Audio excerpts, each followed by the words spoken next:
Copy of the Star, please, boy. 1 penny. Thank you, sirs. Murder in the East End. Read all about it in the Star. Here we are. The year is 1888. Welcome to the biggest city in the world and the centre of the greatest empire the world has ever seen. Welcome to London. Right now, the sun is shining bright and people here, there and everywhere are busy about their business.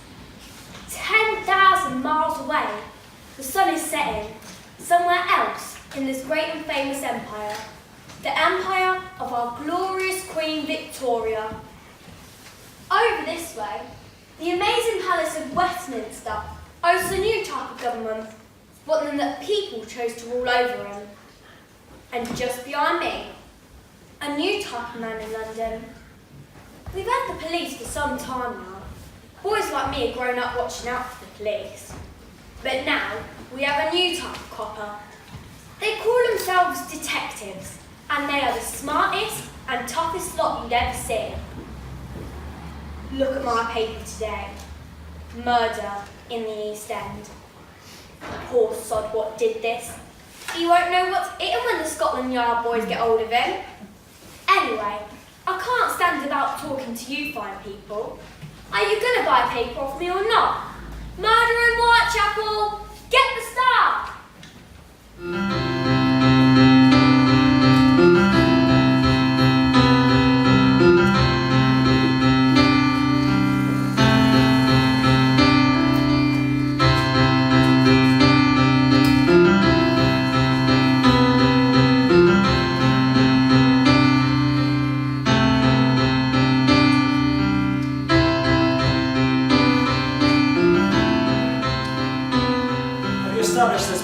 Name yet, Inspector Spratling?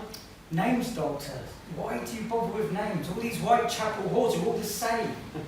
Turn a penny, one might say. For a penny, you get breakfast thrown in with most of them too. Tabroom. What did you say, boy? Begging your pardon, sir, but the victim's name is Master Tabroom. Bit it out, Jew. Jew? Jew, Doctor, sir. As I said, the victim's name is Master Tabroom, known to most of the locals around Spitalfields and everything. What else can you tell us then, Jew?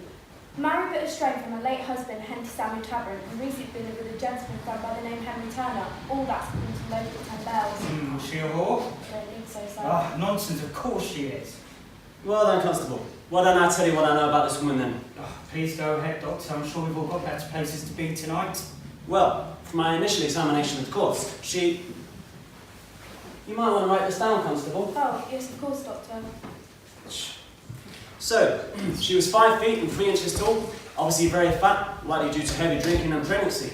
A possible miscarriage at some point in her life. Her age? Anywhere between late 30s and late 40s. Difficult to say with her poor physical condition. Should we take a look at these injuries then? Do you think the boy can handle it? Thank you, sir.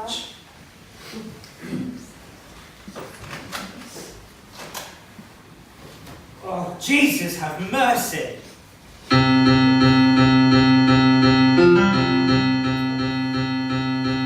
What a shame, oh what a bore, another dead look at the gore upon this slab that lies a hole, just like any other. I'm not speaking of the dead while they lay on this stone cold bed, but all these cases look the same, case closed, the end, why bother?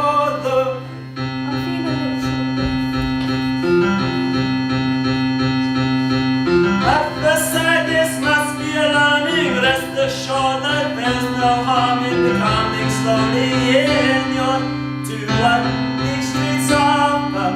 I'm not blunt my scalpel today, there is nothing to explain. All these bodies look the same, case closed, the end, why bother?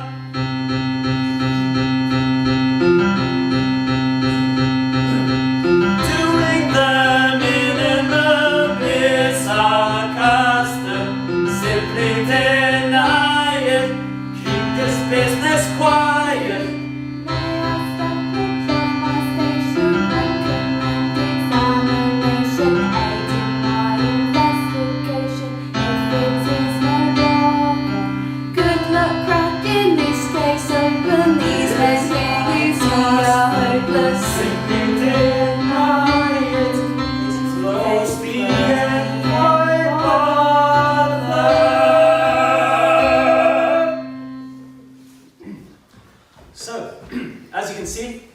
stabbed 21 times, varying depth and angles. I'd say with a long thin blade, perhaps a bayonet. Well, Doctor, if you're happy to sign off the old coroner's report, I'll have the boy put a few posters up and ask a few questions. Shouldn't we do more to find a killer, Mrs. Spratling? He's long gone by now, probably Nottingham or Manchester. I'm not going to let the death of a fat old no-one cause a public panic now, am I? Have there been any other attacks locally? Or any murders across London that you've heard of, Inspector? No, just usual bully boys, rent collectors, a few minor rapes, but... Minor rapes? Just whores claiming not to be paid. Nothing serious. I see. Sir, maybe I could, You could what, boy? I don't know, talk around the pubs and what have you. I could even question a gentleman friend and my late husband. It couldn't hurt to make a few more inquiries, Inspector. Fine, suit yourself. Go wear your boots out for all I care. Thank you, sir. So make sure you're back at the station first thing in the morning. Of course, sir. Youth, I don't know, Doctor. Well, before I go, did the victim have anything of... Oh, you mean anything of value? Yeah. Sadly, nothing worth mentioning. But then again, what would a poor unfortunate woman like this have? If any value, I mean. Well, better luck next time, I suppose, but I always, What's the story here, gentlemen? Excuse me, sir, but this is a police matter. Kindly leave immediately. I asked the question and I would quite like an answer from you two. you give my billy club if you don't get the hell out of here at once. You must be Sprat. I've heard of you. Who are you? Tell me now. I'm Detective Inspector Reed of Scotland Yard. Oh, careful, Mr. Stratton. I'm your detective. Come to tell you how to do your job. Scotland Yard, bloody paper peelers. You and your uniform men need to get things under control, Sprat, and the East End is getting worse. One murder, Reed, that's all. It's one brutal murder amongst a spate of violent attacks, rapes and muggings. No, not at all. Actually, it's rent collectors and bully boys. This is Whitechapel, Reed, not Whitehall. It's a whole different set of rules here, Sonny. The same rules apply all over London, Sprat. All over England. Isn't it time you were leaving? Excuse me, Dr. Llewellyn, I think I should leave before I say something I will regret. I'm sorry to intrude, Doctor. It's fine, Inspector Reed. Spratling is a territorial man. Nevertheless, he's correct. Whitechapel is a whole different set of rules. And maybe so. Will you see that a copy of your report makes its way to my desk in Scotland Yard? Yes, of course. If you want. I'll be around for a few more days, keeping an eye on things. What exactly are you looking for? I'm not quite sure of that yet, Doctor. Well, if you don't mind. Ah, of course, I'll leave you to it. Now the yard are interfering. I'm not worried, my dear. You'll be in the ground tomorrow. You'll take your kid's name to the grave with you.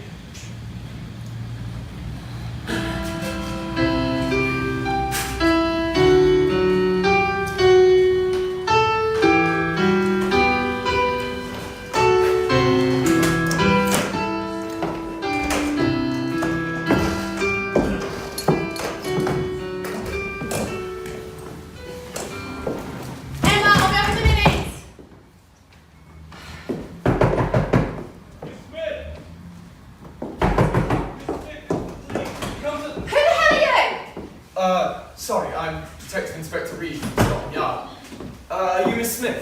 No, I'm Fran, Miss Coles. France, everyone calls me Fran. Sorry, what are you doing? Oh, I'm here to speak to Miss Smith. Right, she's in a frightful state. Gentle with her. What's your name? Detective Reed. Edmund. Fine.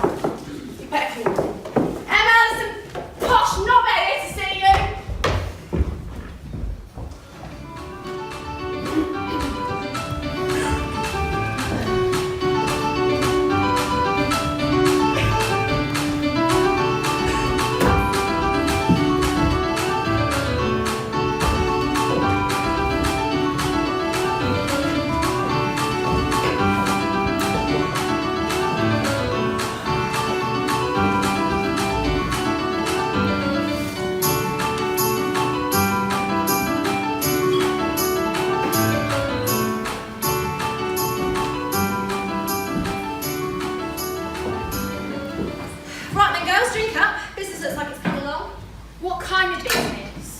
chaps around here as long as it's the paying kind, right?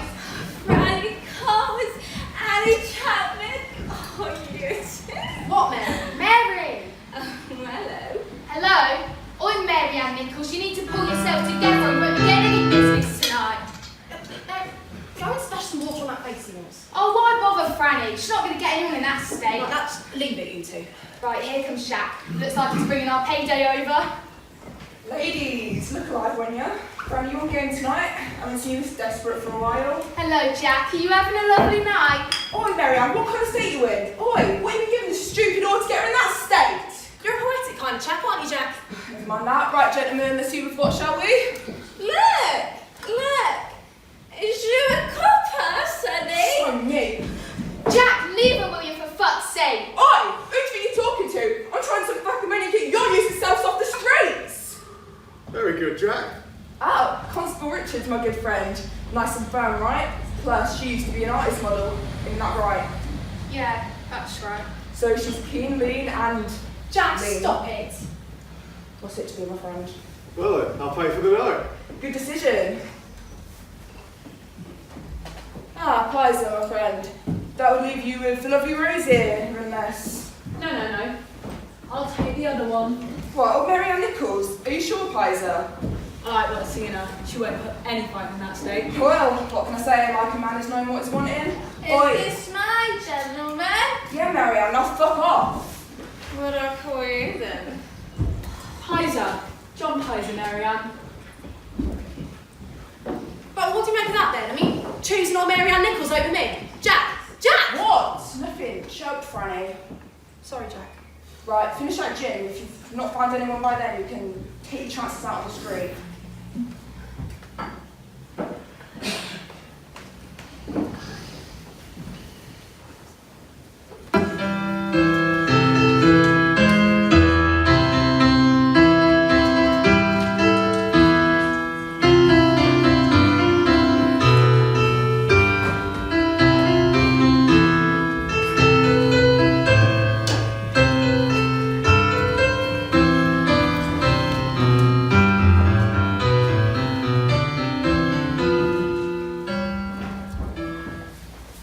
Murder in Whitechapel. Read all about it in the Star. Good morning, sir. Copy of the Star. Murder in Whitechapel. Edwards, would you please? Sir? The paper, Edwards. Ah, right you are, sir. Sorry, sir. I'll take a copy, Sonny. Thank you, Prime Minister. Here, what are you lot doing about catching this villain then? Beg your pardon. Well, I mean, he's making a right load of mugs out of you, pretending. We'll have a lot tomorrow, Sonny. Don't you worry about that. Here's your paper, sir. Best of luck to you, Constable. Good luck. What's it say, Edwards? Right. Let me see, sir. Now then. Murder in East End. Whitechapel killer strikes a second victim. Is the East End lawless? Have police lost control? Blimey. Hit Ruth. You, sir? Whose house do you suppose are outside of Edwards?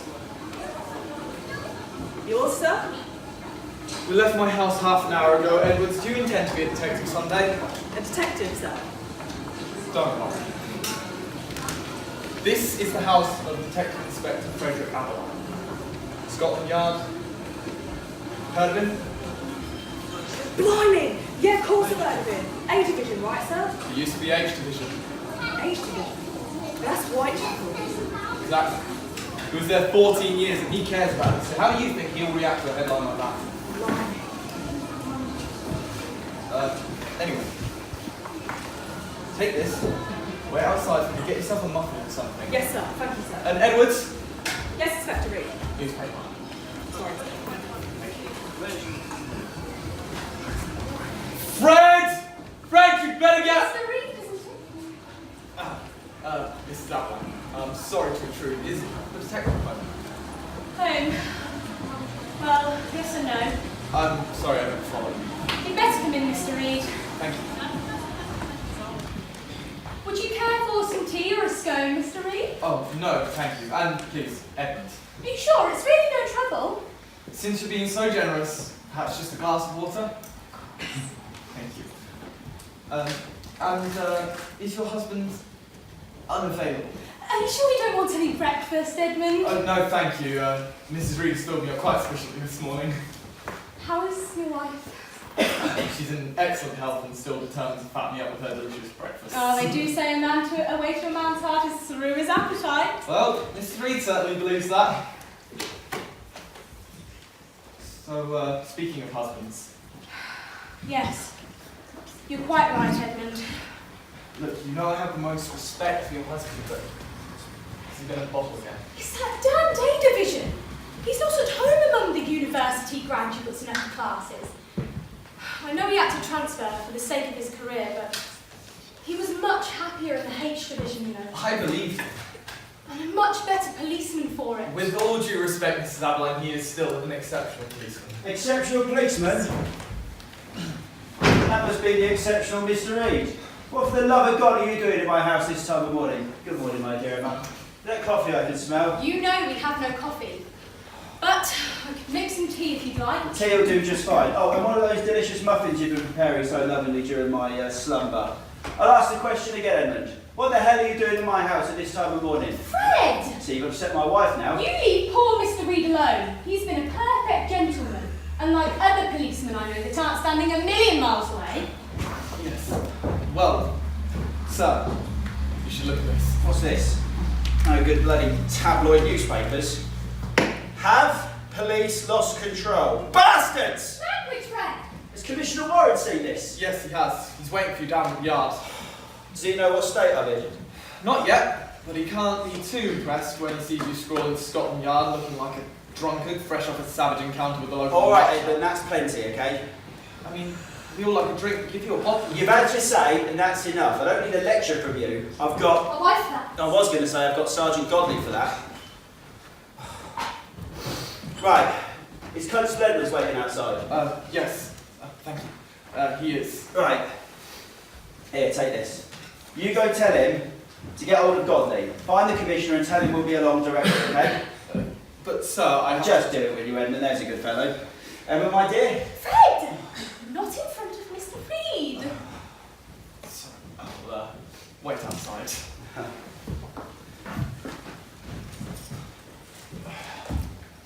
Here you go, my dear. All alone. Stop it, Fred. You need to get yourself sorted. Right away, my dear, right away. How long are you going to keep doing this? Don't start, Emma, don't start. It's that bloody A division. The suited policemen and the politicians. You couldn't stand to be around men like that. And what would you have me do, eh? Would you have me stay in Whitechapel, let my career stagnate like one of your bloody muffins? Oh, don't be so ridiculous, Fred. And my muffins are not staying. You'd still have me mucking out cells in the East End, wouldn't you? As a constable, taking orders from some bent inspector on the take. You could have been anything, Fred.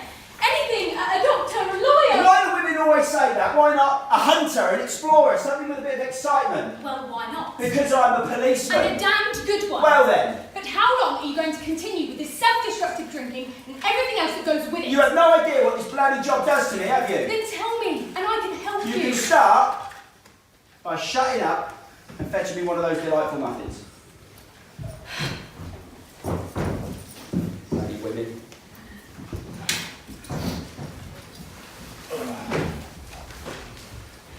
Thank you. Better? Oh, I don't know why you put up with me. Because, Frederick Adeline, you're the man I married. And the man I love. I wouldn't have you any other way. Just lay off the drink for a bit, please. Oh, I'm sorry, Emma, I'm sorry. And Edmund was correct. You're an exceptional policeman. Emma, Yes, Fred. fetch me a razor. Oi! Put that back and be on your way. Bloody children. Excuse me, sir. Are you all right standing there? Yes, thank you, Sonny. And yourself? I wondered if you might be kind enough, being a gentleman as you are, to see your way clear to sparing me a little coin to get some porridge. Does your mother not feed you, boy? Begging your pardon, mister. Your man, Bosworth, she often had a Mr. Brown from the shipyard. And my dad... Oh, alright, just take it and be on your way. Thanks again, mister. Yeah, thanks, mister. Disinfectant won't do a very... That's my buddy! Oi, come back here, man! The bloody hell are you showing there, Edmund? You been drinking? Very fun, Fred. Here, take this muffin. It'll make everything better, okay? Sir, thank you, but Mrs. Abeline insists, and that's an order. Oh, sir. Now, what's all this about? Well, while I was waiting here for you, these I'm two talking about the newspaper report, Edmund. Right. Well, sir. Last night, a woman was murdered in the East End. Whitechapel? Yes. And what was special about it?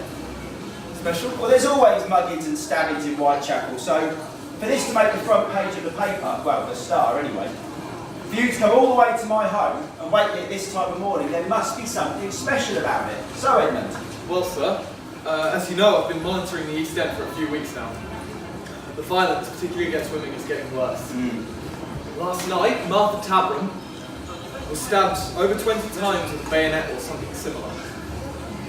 Oh, Well, as we've long suspected, the local police don't conduct a thorough investigation into these kinds of events. When I arrived at the mortuary, the local inspector... Spratling. You know him. Carry on. Well, Spratling and his doctor were there making jokes, laughing, seemed more concerned there wasn't anything worth robbing off the poor dead girl instead of the brutal murder in front of them. It's contemptible and worse than that. All right. Let's get ourselves along to Scotland Yard, see what Commissioner Warren has to say, yeah? Oh, Edmund, you seem to be missing your watch here. Take mine, you're going to need it. Thank you, sir. And don't worry, Edmund, I won't tell anyone.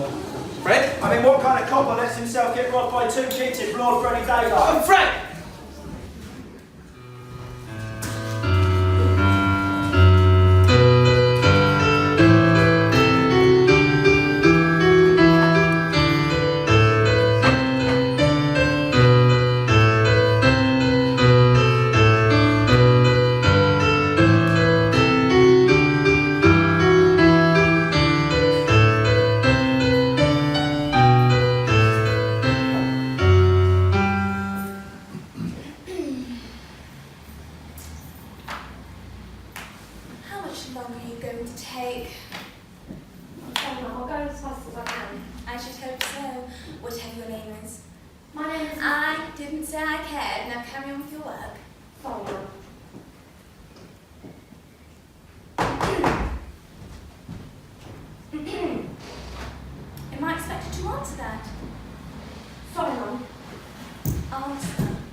How are you doing on this fine day? Mr. White? How many times have I had to tell you, call me Jack?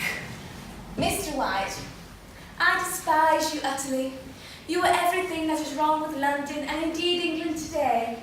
If I had my way, you'd be hanged this very day. But sadly, you do come to your uses. I am your humble servant. Drop that chocolate at once, Mr. White. I will cut you from ear to ear before you have a chance to swallow.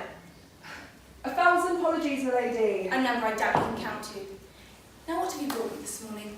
For you, Lady Agatha, we have the lovely Elizabeth Stride, Alice Mackenzie, and Mary Jane Kelly. 3 beauties for 3 corners of the East End. 4 corners, you loathsome little maggot.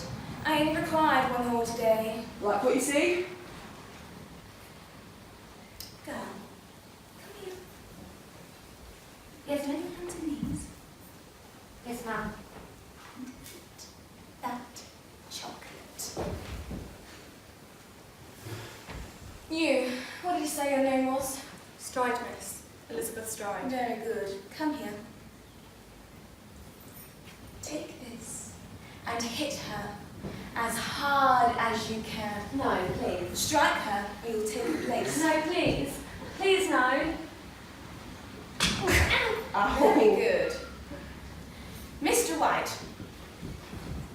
Where'd you find that one? I troubled you with little choice. That does not mean I share my pleasantries with you. Get out. Your money is in a leather bag with the red door. Take it and leave. Yes, ma'am. You, what did you say your name was? Mary Jane Kelly, miss. And you? Alice, miss. Alice Mackenzie. Very good. So as much as I do love being here, I do have many more deals to make and permits to meet, so...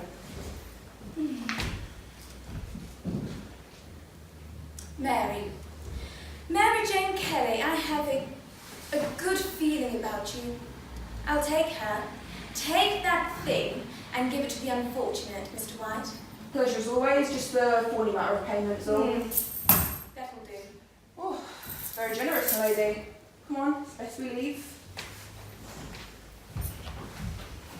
So, Lady Agatha, what will we be doing the rest of the day? Well, you can start by getting undressed. Both of you.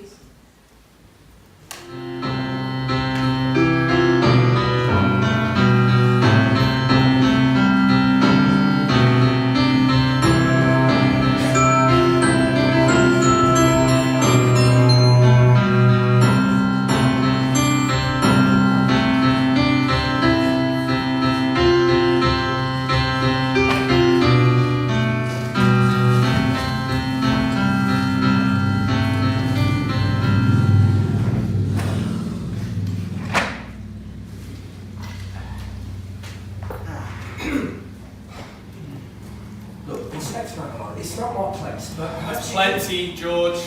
What is it, George? Oh, nothing at all, Inspector. Don't you mind me? No, son. We've known each other 4 years now. You've got something to say, then bloody well Fred, said. we're about to meet the Commissioner. We need to be sharp. We thought George meant nothing by It's it. all right, Inspector. Fred, it's still early in the morning. You're bloody drinking before we meet Commissioner Warren. Oh, I'm sorry, George.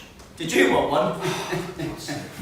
I'll take one, sir. We're starting early. Hey, that's the spirit. We'll make a proper copper of you yet, Constable Edwards. What did I say? Hey, look sharp. Here comes the governor. Morning, gentlemen. Ah, Morning, sir.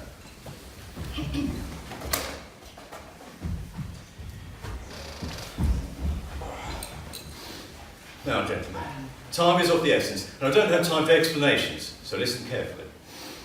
what's happened, sir? Now, gentlemen, have you all read today's newspapers? Yes, sir.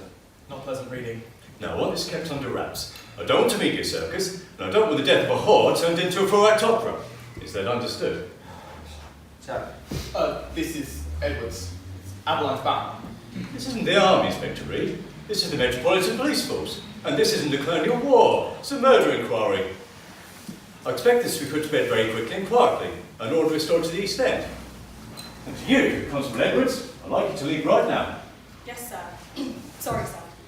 Constable Edwards is a good copper, sir. Mary Ann Nichols, a shilling whore, stabbed to death on the street in Whitechapel last night. Body found and returned to the local police station. Then she was moved to Whitechapel mortuary. The local coroner will be examining the poor woman's body within the hour. Excuse me, sir. May I ask a question? Yes? Yes? Well, with all due respect, sir, why is Scotland Yard bothering with the death of an East End horse? What Sergeant Godley means, sir, is why is the local force not dealing with this? I mean, why bring Scotland Yard into it? Well, here's a fair question, Sergeant. You have Inspector Reed to thank for this, and his extensive investigations into the growing violence in the East End. This latest murder, Mary Ann Nichols, is, according to this report, particularly gruesome. Inspector Alberline, your own personal professional association with Whitechapel makes you the obvious choice for this special investigation. Very good, sir. I'll be taking Edmund and George with me, if that's all right. Fine. Get yourselves to Whitechapel this morning. Find this killer and shut the blasted tabloid press up, quickly. I'll find him, sir. You've got my word. Good. Then we'll see you back at the yard. Here, take this report and get going right away. Very good, sir. Inspector Reed, I have a private word for you, please. Oh, sir, it's all right, Edmund. George and I'll wait for you outside. Yeah, please, please sit. You've done some exceptional work in the East End recently, and it won't have gone unnoticed by the people. Now, I know that the people in Whitechapel don't trust the local police, and the situation is far more dangerous than we're letting on. What's important is that Inspector Alberline finds this murderer and does it with a clear head. Sir, everyone likes to drink every now and then. Yeah, well, I'm relying on you to make sure it's just now and then. Just keep him on track, Edmund, for all our sakes. Yes, sir. Inspector Reed. Thank Into hell.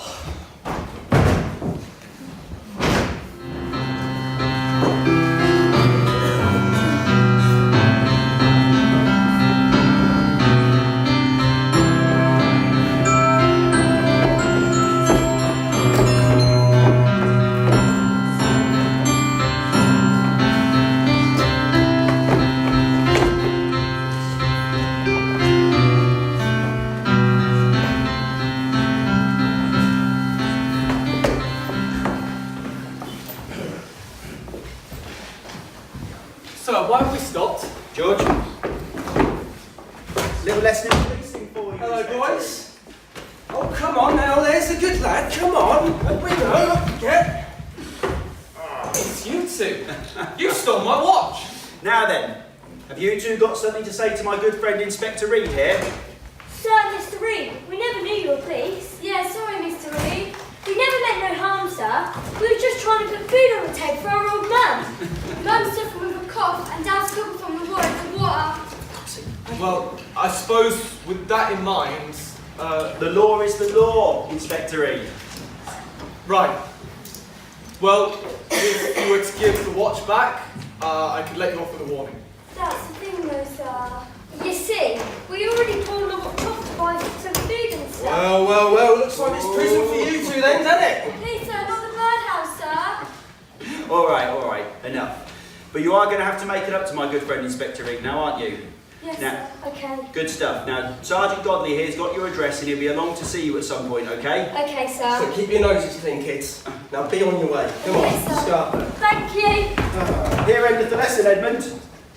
George, what was the victim's name? Mary Ann Nichols, Fred. Come on. But what about my bloody watch? Yes, lady. Come on. Ah, you seem cheerful. This is a police matter, I have you know. No, sir, we're going to have to ask you to leave. Oh, for Christ's sake, boy. Calm down. This is Inspector Adeline and Inspector Reed, Scotland Yard. Sorry, Sergeant, I never knew it was. Now, Let him go. don't break his arm. Thank you, sir. Now then, Doctor, if indeed you are a doctor, what have you got for me? And you're from the yard, are you? This is Inspector Adeline and Inspector Reed from Scotland Yard. And what's your name? Abelan. I've heard about you. And what exactly have you heard, Doctor? I've heard you're the best detective. Or at least would be the best detective in London, if you could keep the cap on the bottom. Oi, that's enough out of you, son.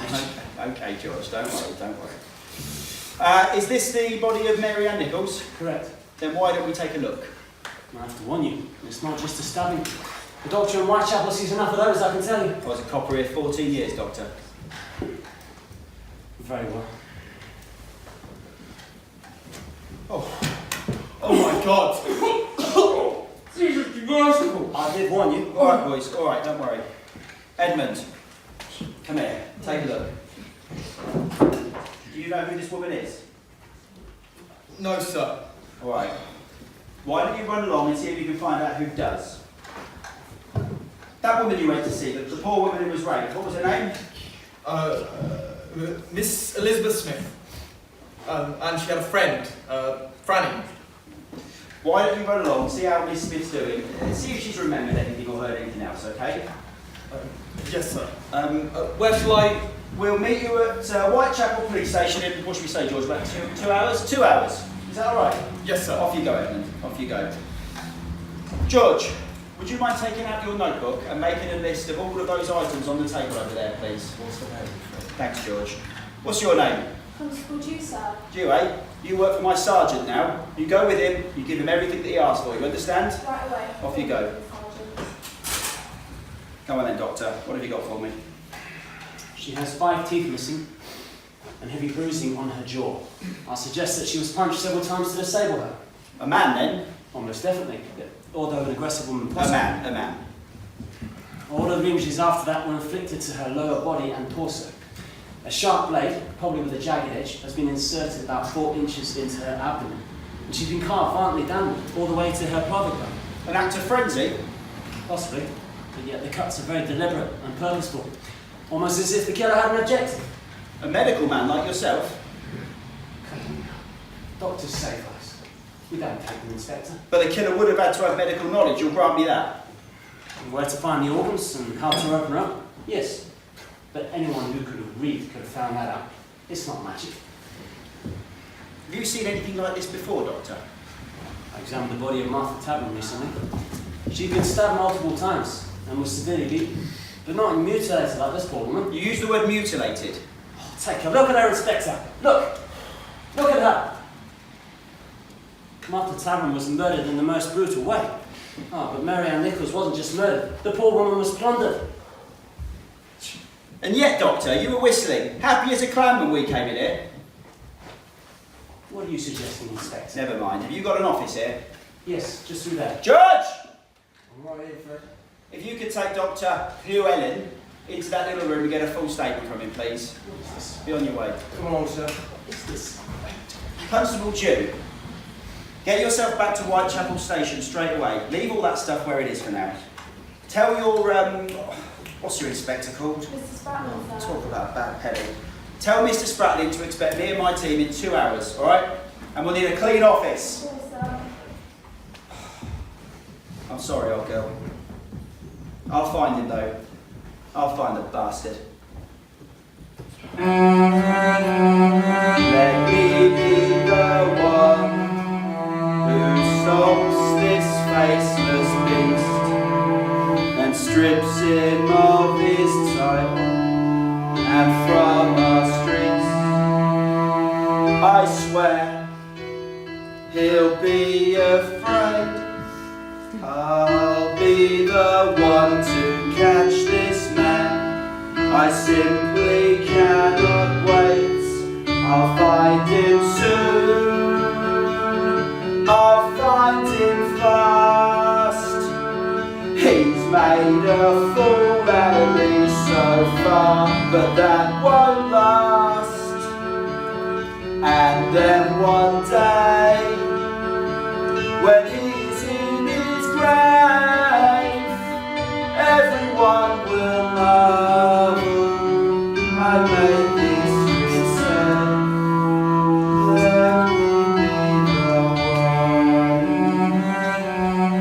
Let me be the one who puts this place to rights and keeps the ladies of town safe in the night. Do I dare to take him on, or will I wait until the rest are also dead and gone? I'll find him soon, I'll find him fast. He's made a fool out of us so far, but that won't last. And then one day, when this is far away, everyone will marvel we made these streets safe. Let me be the one. Let me be the one. Find him soon. I'll find him fast. I'll find him fast. He's made a fool out of us so far, but that won't last. And then one day, when this is far away, everyone will marvel we made these streets safe. Now let it be done.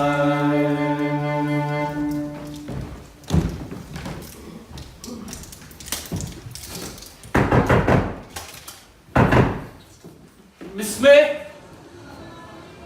Miss Smith, are you in there? Can you... Hello again. Franny. And who's this? Mary, and who are you? I'm Evan Reed, Scotland Yard. I was looking for Miss Smith. Do you know where she is? She doesn't seem to be answering the door. Oh, Edmund, he doesn't know. Know what? I'm sorry, Edmund. She, well, she died yesterday evening. You saw her injury was really bad. But she was getting better. She was mending. I'm sorry, Edmund. Well, where is she now? Where's the body? We buried her this morning, Inspector. Who signed off on death? Was it that Welshman Llewellyn? I'll have... That's enough. Look, we'll miss her, but you know, she's gone. There's nothing we can do about it now. It's time we were off too. Bye, Edmund. See you around sometime, Edmund.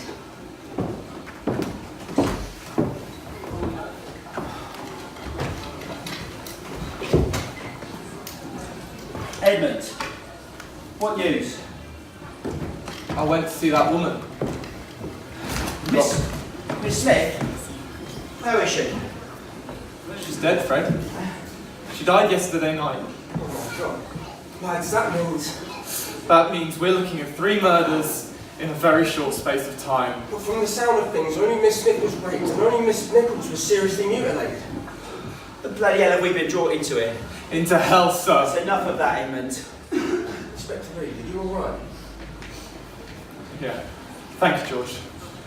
Shall we? Look, we'll get ourselves to Whitechapel police station. I think we need to find out what Spratling and his local boys have found out. Come on. Sir.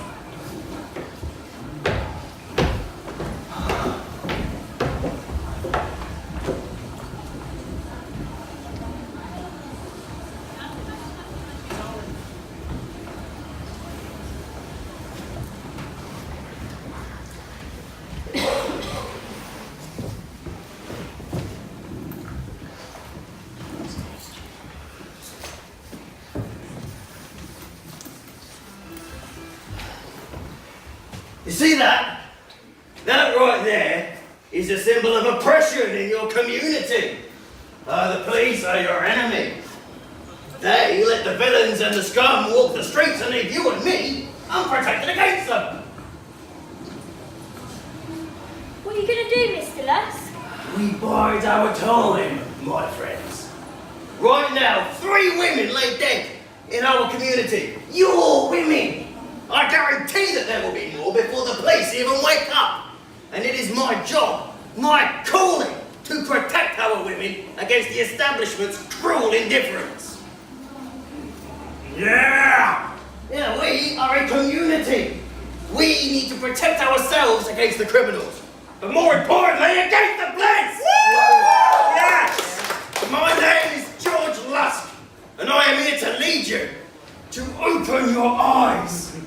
So go home, my friends, and arm yourselves. Tomorrow night, we meet at the 10 bells and take to the streets! Yeah! Long live the revolution! Long live the revolution!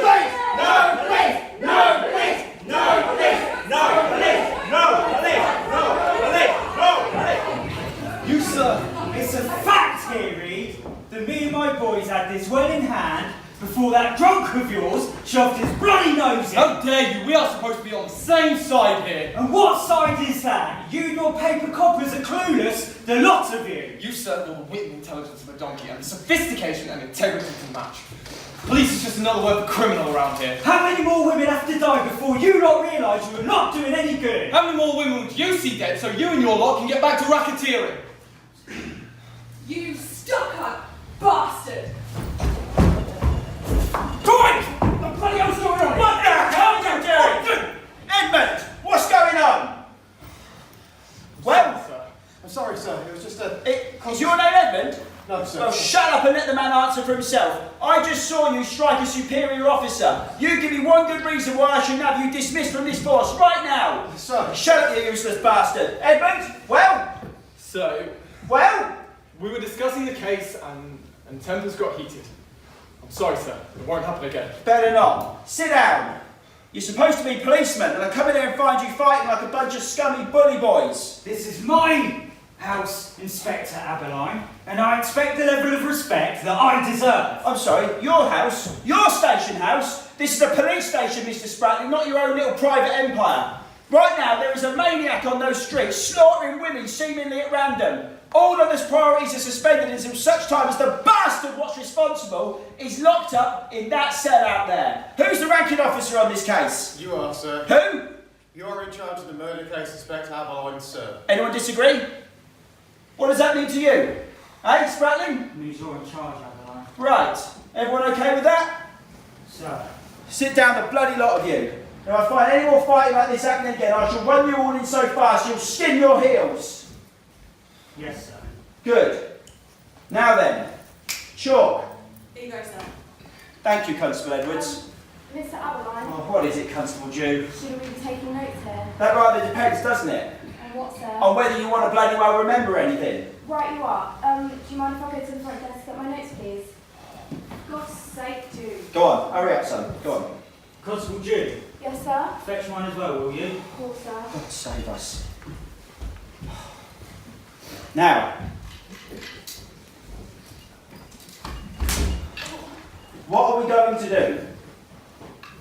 Sir. Questions rhetorical, Constable Edwards. So, what's the plan then, Inspector Aberline? Perhaps you could give us an example of that massive intellect that you're famed for. No massive intellect needed here, Mr. Spratling. It's good old-fashioned policing that's called for, not detective work. Edmund, if you would. Yes, sir. Well, as I'm sure you all agree, Inspector Aberline was right about us working together. Inspector Spratling, I'm sorry if I spoke out of turn and caused any offence. Sir. Fine, I apologise for my part in the disagreement, and make sure it doesn't happen again. Thank you. Now, as Inspector Aberline was saying, it's policing, not detecting that's called for now. We have 3 brutal murders in such a short space of time. The killer leaves no evidence, no fingerprints, there are no credible witnesses. We need to catch him before this happens again. How can we be sure our man done him in? A man? It's definitely a man. The first victim, then. Was she done by a group of men? Or just one man? Was she gang raped, sir? Yes. But the wounds she sustained were not in keeping with just a usual rape.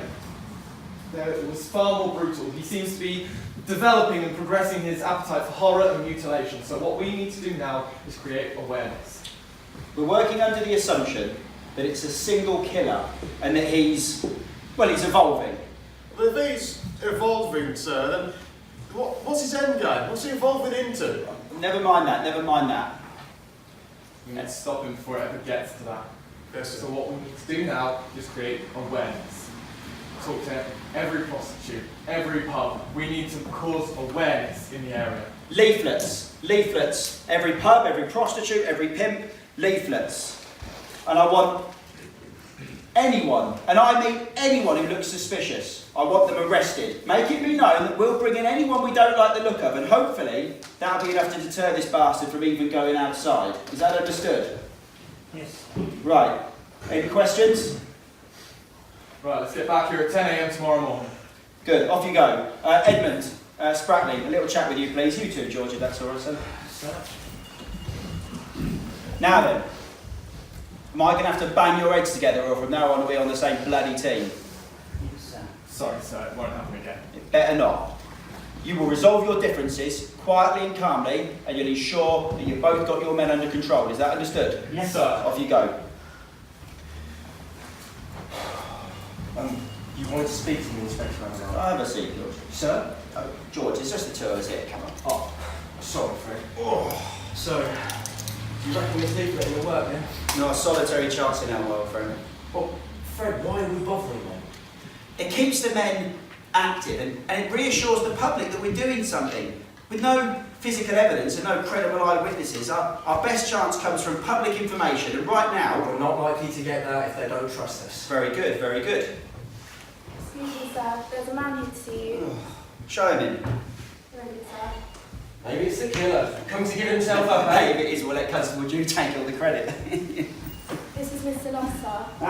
Aberline. I've been wanting a word with you. Well, now's your chance, Mr. Lusk. Sir, maybe I could... Just go right round the front desk, Jew. That's a good lad. Who's this supposed to be? Sergeant George Godley. Godly, eh? Well, listen here, you two. Do you know who I am? The Lord Mayor. You think you're pretty funny, don't you? I do. Well, let me tell you something, Aberline. I know you. I know you're a tired, has-been, and a drunk. Right, that's enough. Easy, George. That's right, easy, George. And let me tell you something else. The people don't want you, and the people don't trust you. So why don't you pack up your things and get out of town, Aberline? Now let me tell you something, Mr. Lusk. These people matter to me. I know what matters to you. It's written all over your ugly boat race. Power. Oh yes. Now get out of my station and don't show that face in here again. I'll show you more than a face, Aberline. I'll show you 100 armed men. And I'm going nowhere until I've run the police out of the East End. How long have you been in the East End, Mr. Lusk? Did you arrive just in time to take advantage of these killings for your own political ends? Or is it something more sinister than that? What are you trying to say? Where were you the night Martha Tabram was killed? How the hell should I know? I'm watching you, Lusk. You keep your nose clean and stay out of trouble. Don't make me run you in. You better. All right, that's enough out of you. Constable, do! Yes, Sergeant Godley. Please escort Mr. Lusk off the premises. Come on, Mr. Lusk. There's a good gentleman. What do you think, Fred? Seems like a credible suspect to me. Nah, he's not the type. His sort, they're all piss and wind. Like that old rat catcher we caught his fit. You remember him? I do, but he was different. He was all wind and piss. But Lass does seem to have motive, though. He's not the killing type. He's the sort of man, he gets someone else to do his dirty work for him.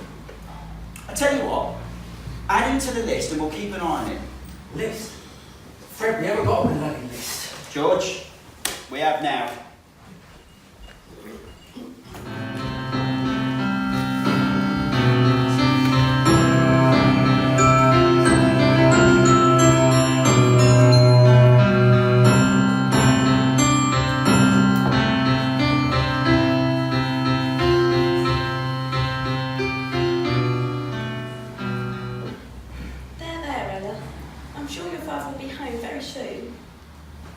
It's getting late and he's been out all day. I'm worried about him. Especially since... I know, dear. But your father's a very important and brave man. Why? Because, Ella, he's a policeman. He keeps the streets safe and sound so people like me don't have to be afraid. But you are afraid, aren't you, Miss Mackenzie? I can tell. What do you mean, Miss Godley? I have dreams. I dream about you all the time. No, my dear, dreams aren't real. But they are sometimes. Sometimes when I dream something, it happens in real life. Not always the same day, but eventually it does. Like for instance, Miss Godley? Just things. Anyway, speaking of dreams, it's getting late. It's time to get you ready for your bed. But Father isn't home yet. I know, but he'll be very angry if you're not in bed, or at least ready for bed. Very well. So, we'll get you cleaned up, ready for your bed. You can say your prayers and hopefully your father will be home before you fall asleep. Thank you, Miss Mackenzie. You know, you can call me Alice, especially when we're alone. Thank you, Alice. So, do you have dreams often? I think I do, Alice. I think I dream every night. So, what did you dream about me? I dream like you weren't here anymore, Alice. Not here? Do you mean not looking after you? At first, but then not anywhere. When where was I, am I? Where? Somewhere, I don't really know. It was... I don't really know. London? No. England? I really don't know, but it was different. You were happy and smiling. That's nice. But you weren't happy all the time. You were crying, I think. Yes, crying. Well, maybe I was crying because I missed you, Miss Godley. There was a man. Well, not a man. Well, yes, a man. A man? It's dark, very dark. It's cold too. Winter. There you are, crying, screaming. You're alone, or at least you think you're alone. There's someone or something out there with you, watching you. Okay, Miss Godley, I think that's enough. Shadows, dark, looming shadows all around you. There you are, crying and screaming. He's all over you. It's all over you. So much blood, so much fear. But you're not alone. It's cutting you.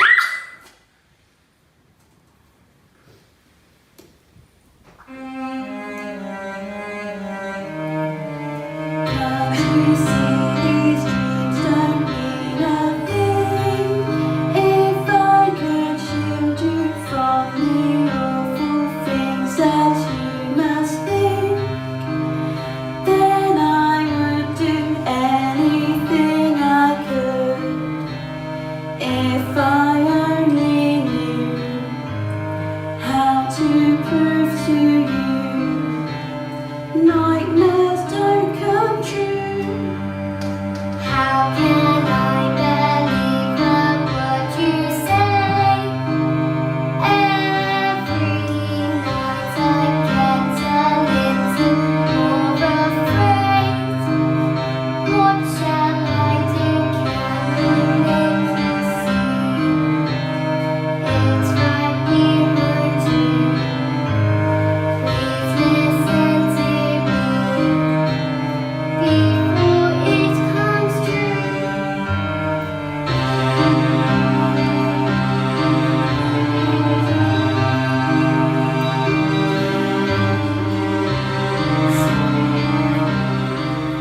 bloody hell is going on here? Father! Sorry, I'm sorry. Miss Mackenzie, explain yourself at once.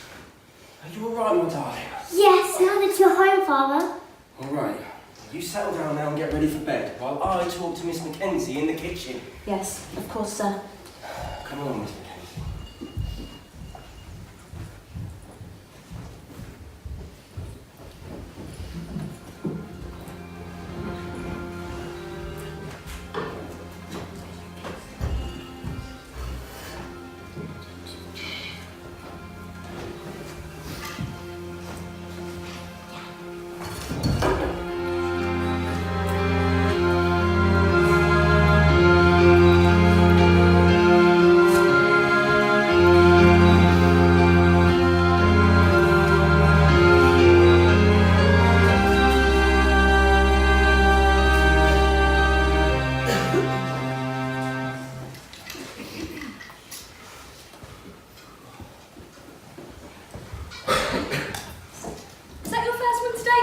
Bloody hell, woman, can't even pour myself a drink after work now. You're in the middle of a murder investigation. And you know what it does to you?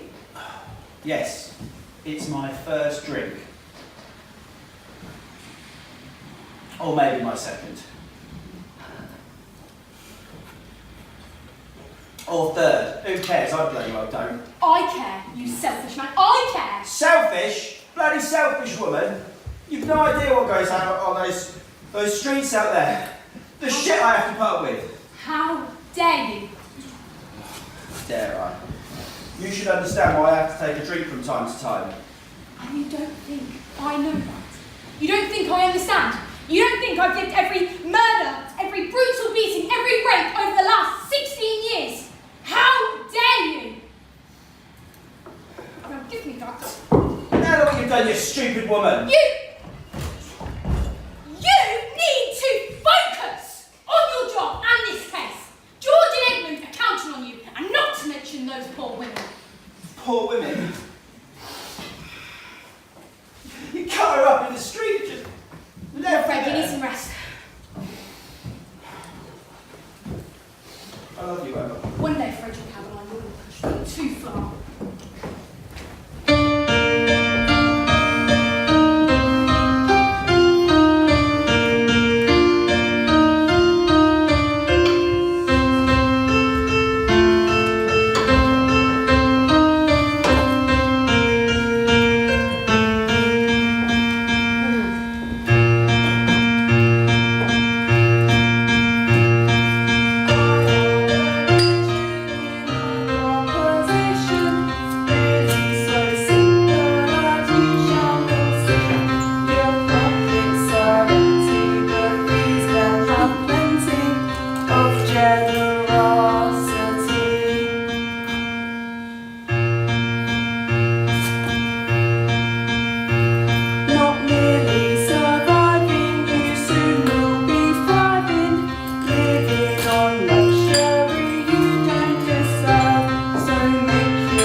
Leave us alone like you should. But the thrill of the chase, it seems such a shame. Taking the fun out of our favourite game. And on the streets, gods are not cheap, so make sure to save one for me. Oh, it seems it's hard to go out in the dark. Here in the 10 bells is better by far. Not safe outside, so in here we hide, relying on Mr. White.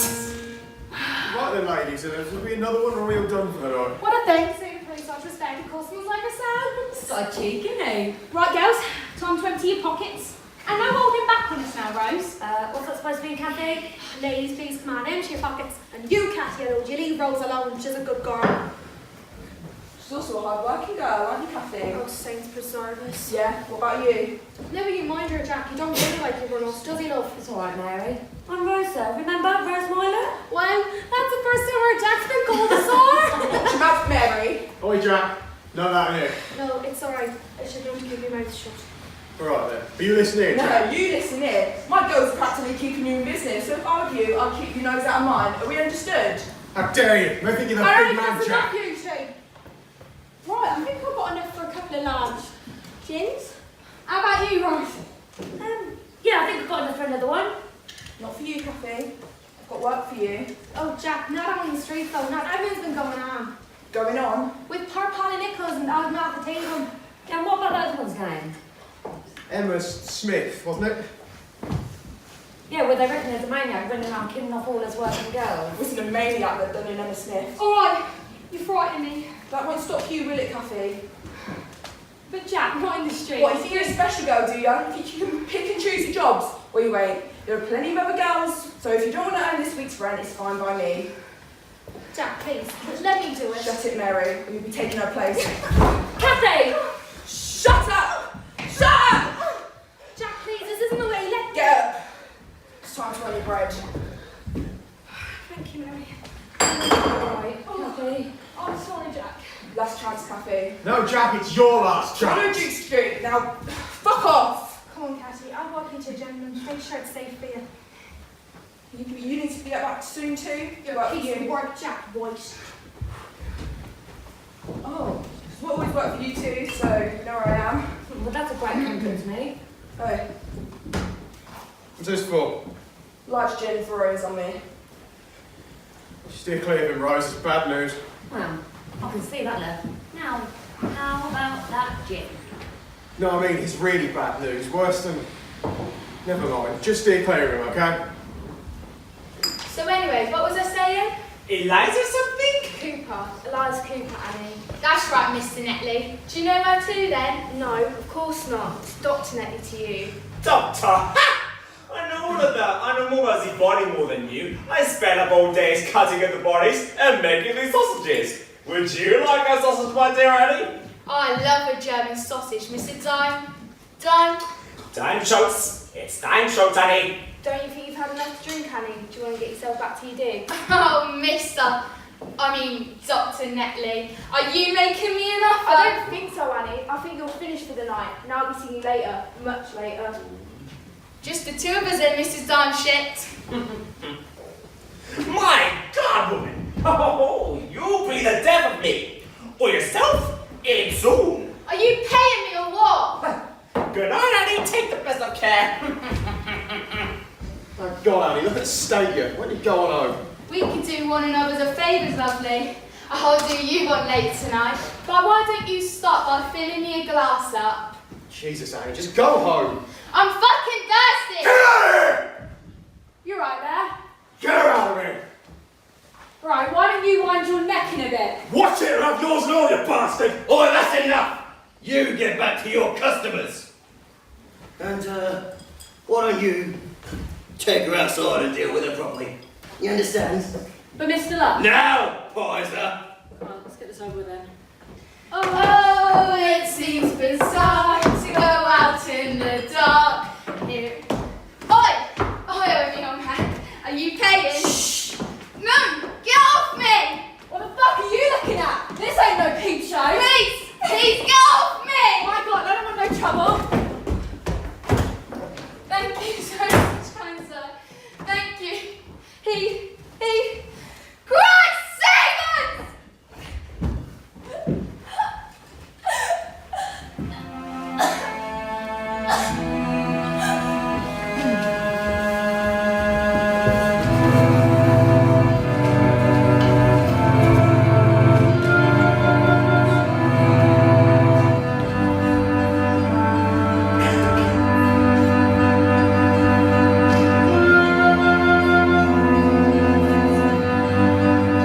The left arm is placed across the left breast. The legs were drawn up, the feet resting on the ground, and the knees turned outwards. The face was swollen and turned on the right side. The tongue protruded between the front teeth, but not beyond the lips. The tongue was evidently much swollen. The front teeth were perfect as far as the first molar, top and bottom, and very fine teeth they were. The body was terribly mutilated. The stiffness of the limbs was not marked, but was evidently commencing.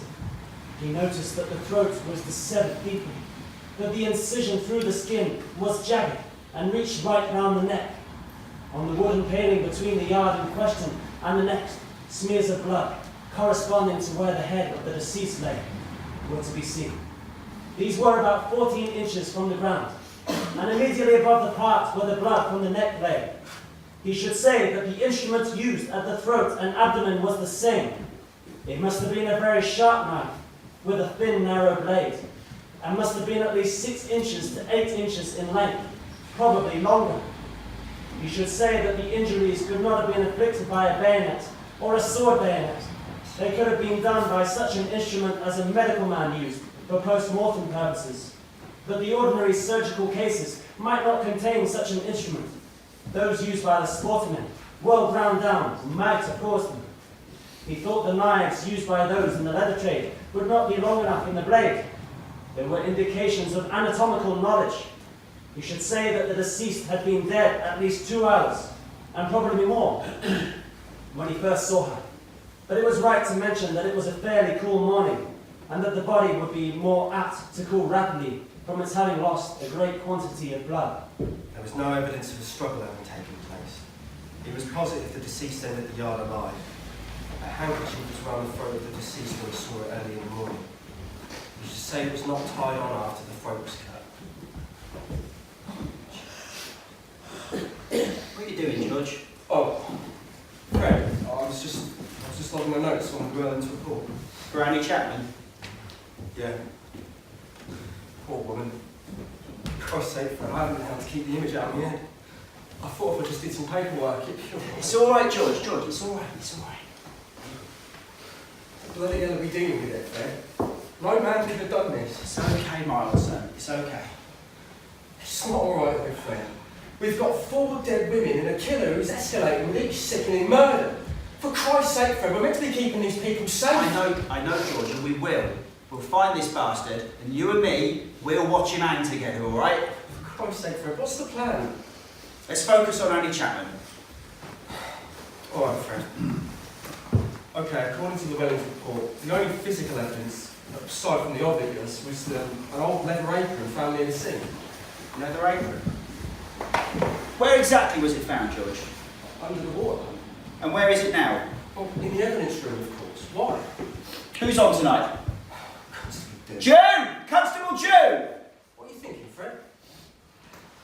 Let's assume that the apron belongs to the killer. After he kills the woman, what does he have to do? What, you mean after cutting her up? Make his escape, I suppose. So, he butchers the woman, wears the leather apron, and tries to wash the blood off so that he can walk through the streets without attracting attention. Alright, so why leave it then? What if he's disturbed by the runners or he hears someone coming? Yes, sir. Did you call for me? June, the leather apron found at the scene, where is it? In the evidence room, sir. Is it blood-stained? Not that I noticed, sir. A bit grubby, but basically clean. Would you like a fresh out for me? Good lad. What, so you reckon the apron belongs to the killer then? Kills the woman, tries to wash the blood off the apron, but he's seen. So he stashes it under the water pump so he can make his escape. Alright, it adds up. Before she was murdered, Annie Chapman was drinking very heavily in a local pub. About a dozen or so witnesses can confirm So that. if we can match the apron to anyone who was in the pub that night, then we've got ourselves a credible suspect. Here you are, sir. One on Ah. the apron. Thank you, Constable. Would you like a cup of char or anything? Oh, alright, if you're asking. Sugar for me, none for Adeline. Bloodstains, George. We're looking for bloodstains, no matter how small. Fred, look here. You're right. It's blood. He's trying to wash it away. Constable June! We've got him, George. Just a minute, sir. I'm making it as fast as I can. What? The tea, sir. Oh, never mind the bloody tea, Constable. Who's on the street tonight? Edwards and Richards at Spratling between the pubs. Spratling? What's he doing now? Never mind Spratling. Frank, you know what he's up to. Whatever he's up to, I'm grateful for another uniformed copper on the streets tonight. Now, you two need to get yourselves to the 10 Bells as quickly as possible. I want every pair of eyes and ears in that place spoken to. If they were in on the night Anna Chapman was killed, I want to know everything they saw and every movement they made. Understood? Right then, Constable, do. It's a time for you to step up, my son. Begging your pardon, sir? Oh, what is it, Constable? The tea, sir. Oh, Christ. Never mind the tea. Come on, no stone unturned. I've got you. You bastard!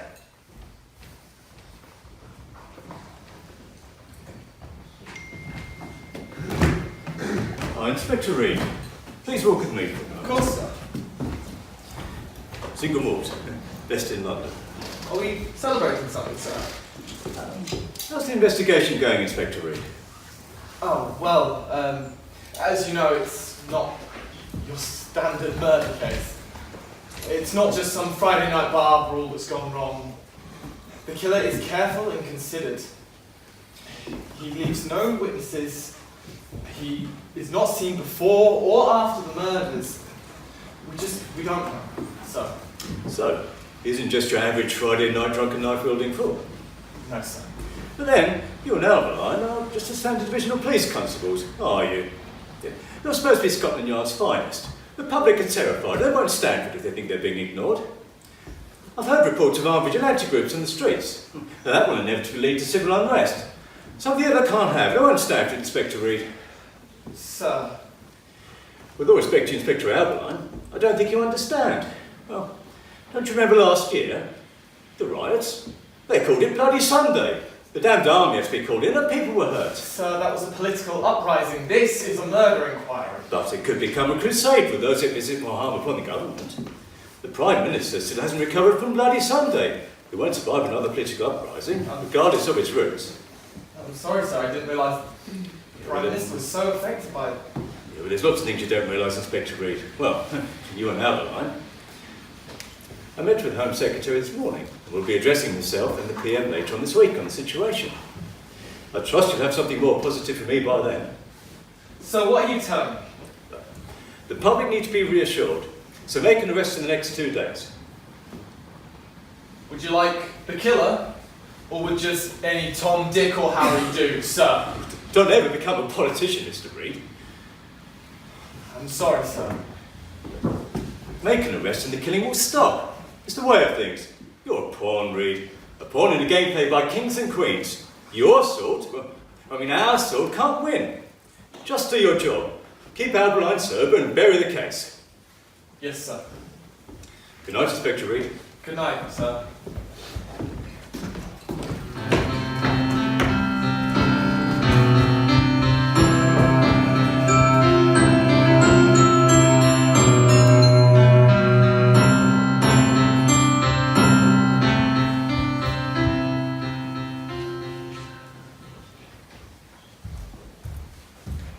Sorry to disturb you while you're at your evening, Mum, but the child's here for you. The child? Yes, the doctor's granddaughter, remember? Oh, yes. Bring her to me. Yes, Mum. Follow me, miss. Well, isn't this splendid? It's a great pleasure to meet you, Lady Agatha. I should think so. Do you know why you're here? Yes, Lady Agatha. Good. May I be excused, ma'am? Yes, of course. No, wait. Yes, ma'am? Dismiss the maid, my dear. You can go. No. Dismiss the maid and make sure she acknowledges your command. You see, there are two types of people in this world. People like her, the lower orders, and people like us, the higher classes. Now, it is our responsibility, no duty, to ensure that the lower orders are kept in their place and stay in their place. Do you understand? I think so, Lady Agatha. Your grandfather tells me you're something of a high flyer, but in need educating in the way of things. So, to start with, dismiss this maid, my dear, and make sure she acknowledges your command. Maid, you're dismissed. Thank you, miss. Very good. If you do well today, you can take my maid home with you. And if you don't do well, Yes, Lady Agatha. let's just hope you don't disappoint me or your grandfather. So, I promise I will. very good. Let's start with your posture. Stand up.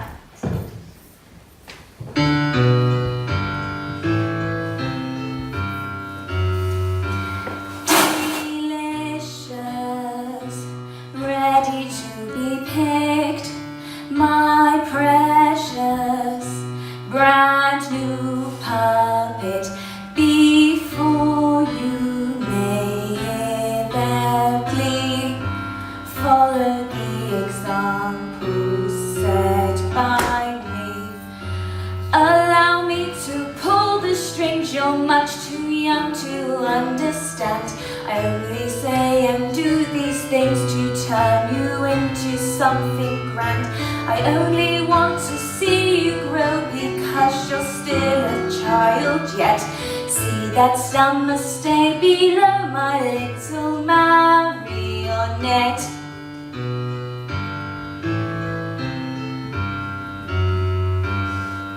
Tell me, what about my mind? May I care for more than my pride?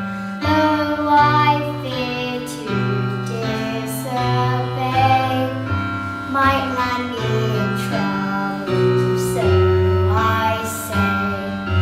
I want you to show me how I'm much too young to understand. I know that time has learned somehow, so I may get the upper hand. I ask that you will help me grow because I'm still a child yet. I know some must stay below, high status is no threat.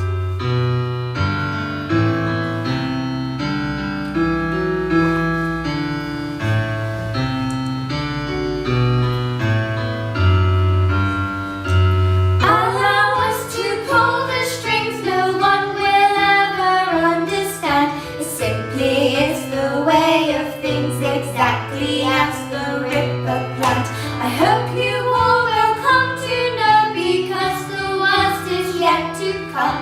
2 more deaths are left to go before the story's done.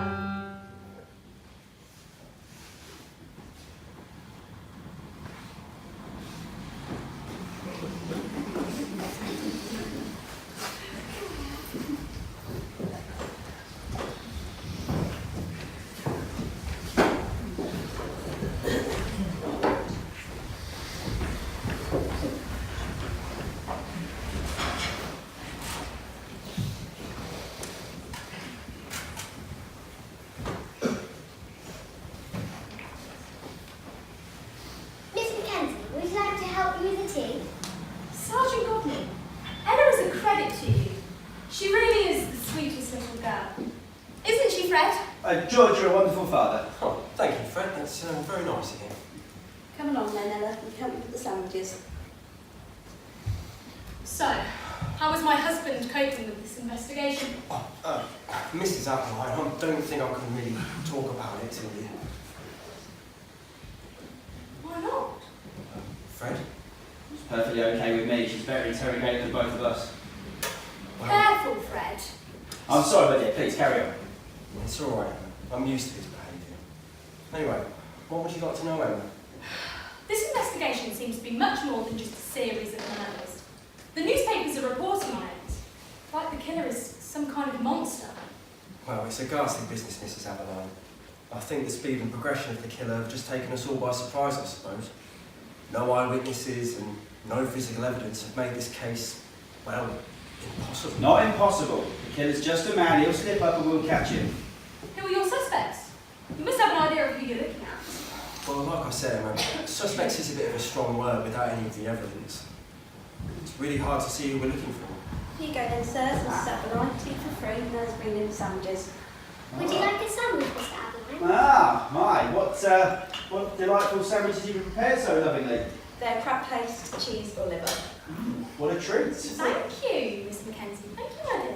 I'll take a liver sandwich, please. Liver for me too, Ella. Thank you. I'll pour tea, milk and sugar. Oh, yes, please. Just sugar for me, please, Miss Mackenzie. I see that you and Ella are well looked after. Miss Mackenzie has been an absolute godsend. Yes, of course. She looks after you almost as well as a wife. Well, I'm not sure if I'll be able to cope without her. Nor Ella. Miss Mackenzie's my best friend. She looks after me, bathes me, reads me at night and lets me help the housework. You're all too kind, all of you. Now, if you'll excuse me, I'll go fix things up in Miss Godley's room and I'll be on my way. Oh, please don't leave on our account. Well, George, why did you ask Miss Mackenzie to stay a little while? Oh, I'm sure that wouldn't be proper, sir. Oh, it's okay, I'll go. You can call me Fred. We were just talking about this horrible investigation. The newspapers are reporting on it. It's plenty different living through it. Miss Mackenzie lives in a slum in Whitechapel, right in the heart of where the community of where all these killings have been taking place. Oh my goodness. I'm so sorry, Miss Mackenzie. Alice, please. Alice. What's it like living there while this is all happening? Oh, I don't mean to sound insensitive, but apart from the snippets Fred gives me, my life is a million miles away from yours. Well, the men are all riled up and the women are too scared to go outside. It's not a pleasant place to be. What kind of monster? He's a man, not a monster. Or woman. I don't think that's very likely. And why not? Let's not let our imaginations get the better of us. A woman is just as capable as a man, Fred. Don't think I've ever met a woman with the evil in her heart, for two what we've seen. Well, what kind of things have you seen, Mum? Oh, well, it's nothing for you to worry about. But I keep dreaming. Miss Mackenzie, perhaps you could. Yes, of course. Come along then, Ella. But I want to stay. You'll do as you're told and go with Miss Mackenzie right now. Father. Come on, we'll get you ready for bed. Looks like you've got your work cut out for me. I've had a thought. I'm going to head over to Whitechapel. What, now? Why? Fred! Emma's right about us being a million miles away from things, regardless of what we think. So I'm going to head over to Whitechapel and have a word with some of the prostitutes, find out if I can find out something that Edmund might have missed. And I'm to make my own way home. No, I want you to take young Alice home with you. I don't want her going out on the streets again tonight, and I'd like to find out if she opens up to you about anything. Oh, unless, George, do you have any objections to that? Not at all, Fred. I think it's a great plan. As long as you don't have any objections, Alice. Yes, of course, I'll do anything I can to help. Good girl. George, tomorrow morning I want you to find me the top man in the country on madness. Madness? What, from St Mary's? Wherever the top man is, we need to learn about madness, George. What, so you reckon we're looking for some sort of crazed maniac? What would drive you to kill a man? Fred, what's a terrible question to ask? No, it's all right. War? I'd kill a man in battle? Or if I thought someone was an immediate threat to the public, I might be forced to, What about if someone threatened your daughter? And I mean really threatened her? Fred, that is not appropriate. I know, it's all right. Yes. I'd kill someone if they threatened my daughter. How? What bloody difference does that make? How would you kill a man who threatened Ella? Oh, for Christ's sake, Fred, I don't know. I'd strike him with a sack if I had to, or shoot him. Exactly. But would you cut him up into little pieces? Would you stab him 20, 30, 40 times? For Christ's sake, Fred, of course I wouldn't. And what if it was a woman and not a man? Oh, don't talk like this, Fred. To do something like that, you have to be... Exactly. So find me the top man in England on insanity. You and me will go and pay him a visit. Right. I'm going to head over to Whitechapel. Emma, please look after young Alice, okay? And George, I'll see you at the station tomorrow morning. Understood? Fred, what are you doing? Waste not, my dear. Would you like another cup of tea, Emma?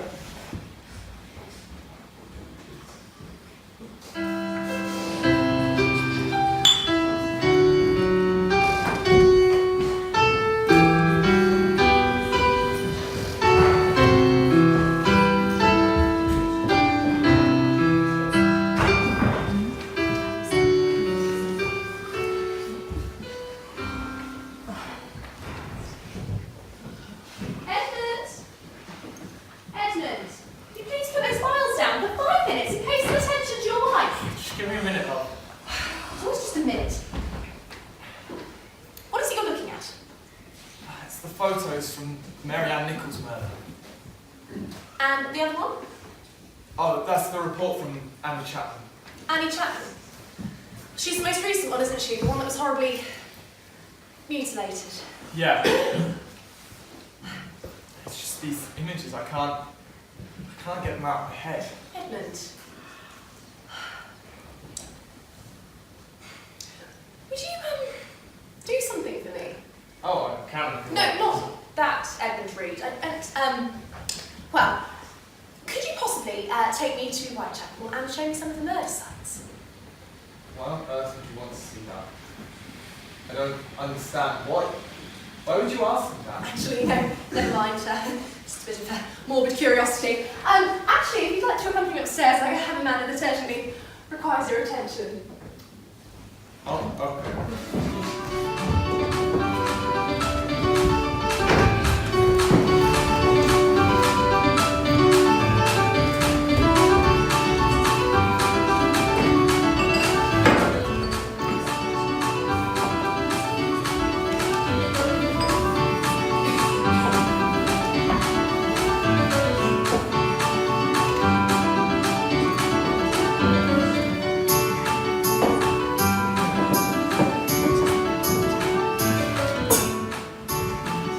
Ladies, that's pretty much all I've got for this afternoon. It's this bloody killer, isn't it? All the girls are too afraid to come out, and all the men are joining with that bloody idiot.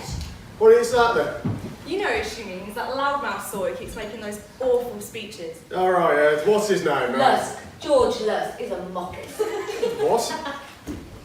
The word is Marxist, you silly cow. So, how about a round of drinks for you most loyal customers? Yeah. Let's see some cash then. Oh, come on. Help us out. And you know, we'll help you out. What, for all of you? I'm not sure my wife would be too happy about that. Oh, and you're such a good husband, aren't you? All right. Listen, you can have a round of gin on me, but I expect a favour from all of you in return. And your wife? Yeah, you changed your tune pretty quick. All right, not that kind of favour. Then what? That kitchen of mine in the back needs good clearing out. A couple of you can do that. And the rest of us? The rest of you can get out in the streets, promote some business. Let the other girls know it's a safe place to be. Well, in that case, a bottle then. Excuse me? Bring us a bottle of gin, you have yourself a deal. Okay. Right then, girls, we've got to think of a way of keeping ourselves safe. Most of us can't just stop working and all end up living on the streets as well as walking them. What do you suggest then, Mary? We can't just take a chance out on the streets, can we? It's easy enough to say stay safe. There's a killer out there cutting us girls up. Can't just be safe. What about Jack? Jack? What about Jack? Well, he's supposed to be protecting us, ain't he? And as far as I can tell, he ain't doing anywhere near enough to protect us. That's right, Elizabeth. I mean, what exactly is this bastard doing to protect us anyway? Well, we ain't dead yet, I suppose. Yeah. Ladies, How long? I managed to spy without him. Don't need his sort bossing you about, making you work when you don't want to. Look, I don't like whoring any more than the rest of you. Actually, Franny, I've been whoring since I was 11 years old. And as a matter of fact, I think I am pretty bloody good at it. Right, well, most of you then. But anyway, when I do it, it's, in the safety of my own home where I can shut the door behind me. You need to get yourselves off the streets, girls. It's not safe. What about one of them brothels down the west side? You won't see me working in no damn brothel. I ain't never go back to one of them places. Rose used to work in a brothel when she was a young girl. Yeah, 7, 8, 9 men a night. Locked in a room, treated like an animal. No thanks, I'd rather take the chances out there. Well, on your head be it, Rosemary. Come on, girls. Let's not fall out. Where the hell is that bottle of gin? Hello, ladies. Good evening, mister. May I sit down? Well, are you looking for some company tonight? Forget it, ladies. I've seen this one around. He's a copper. Is he now? I'm Inspector Frederick Abeline from Scotland Yard. Oh, check that out, girls. A big posh inspector. From Scotland Yard too. Wait, hang on, Scotland Yard? That's right, yes. Sorry, do you know a copper called, Edmund? Edmund Reed? Yes, I do. And I know you, well, I've heard of you anyway. You're Francis Coles. He's told me all about you and Emma Elizabeth Smith. Well, right.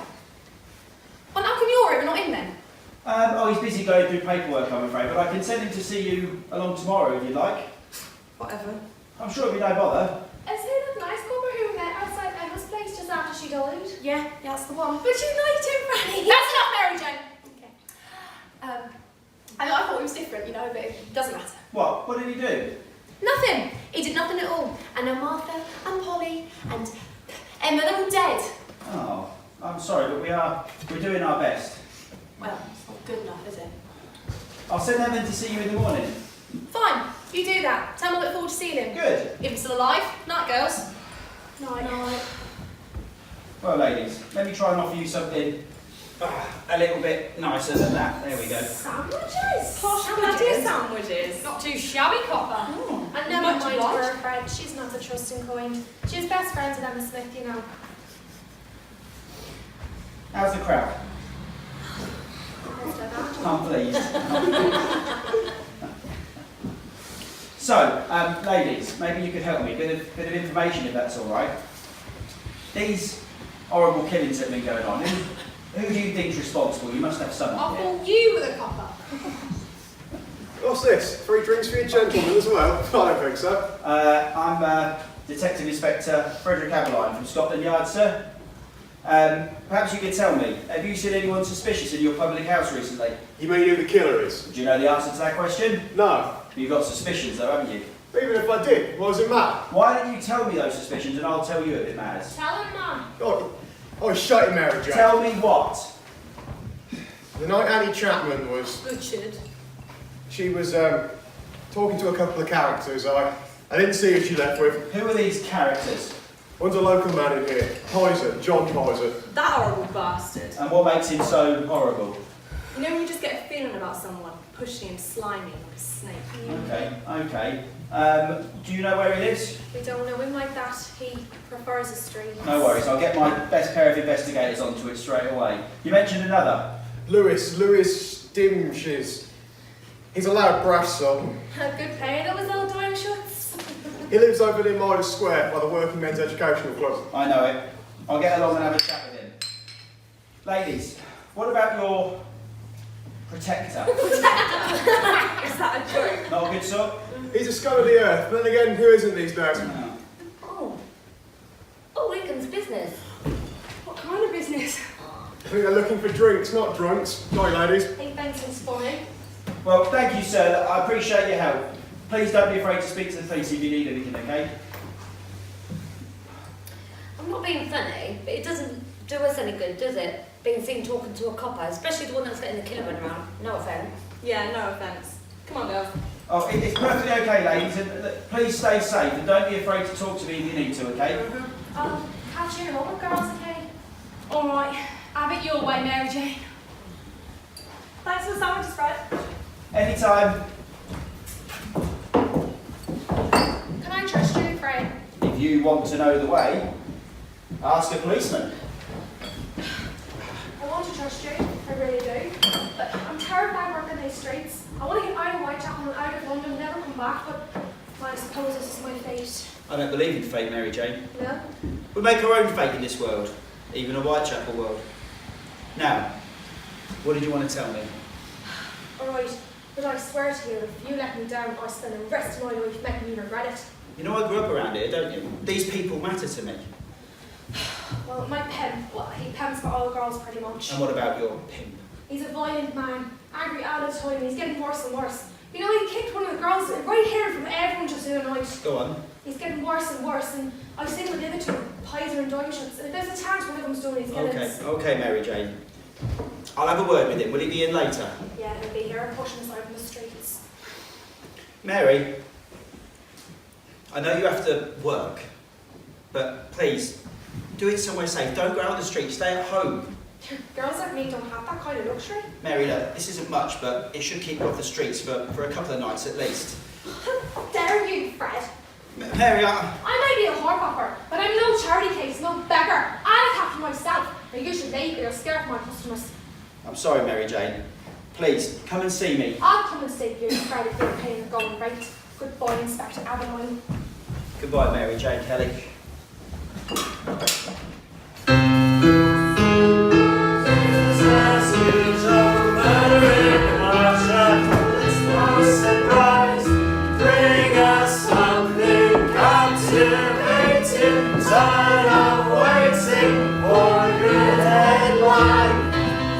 Gentlemen of London,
Here, boy.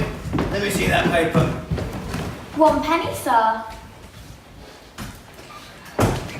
Excuse me, show some respect, boys. This is George Lusk. Just show me the paper. You give me a penny, and I'll give you the paper. If not, then begging your pardon, but sod off. How dare you, little ragamuffin?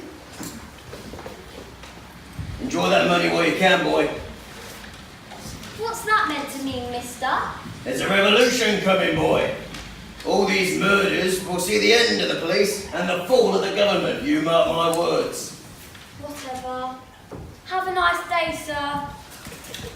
Murder in Whitechapel. Get the star. Look at all of this. The fruits of our labours. Makes it all worthwhile, Miss Love. A couple more murders and we'll take over. A couple more murders. Yeah, 2 more when we get the chop. When the people will revolt, they'll need a new leader. Nothing is more certain, Netley. Nothing. I know, Mr. Lusk, I know. Well then, I best address my public.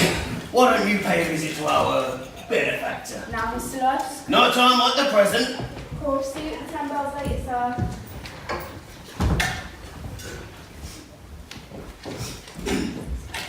It's all here. They don't care about you. The police want you to live in fear.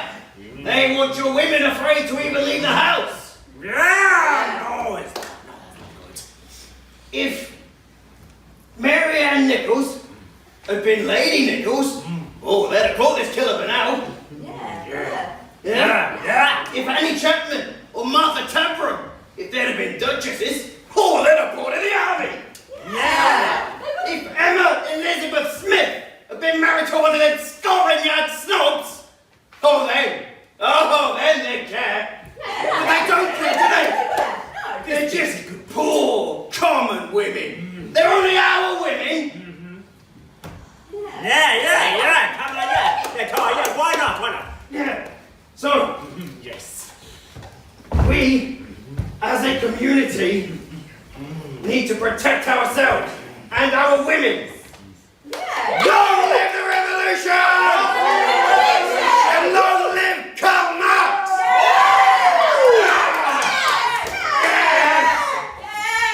No, please!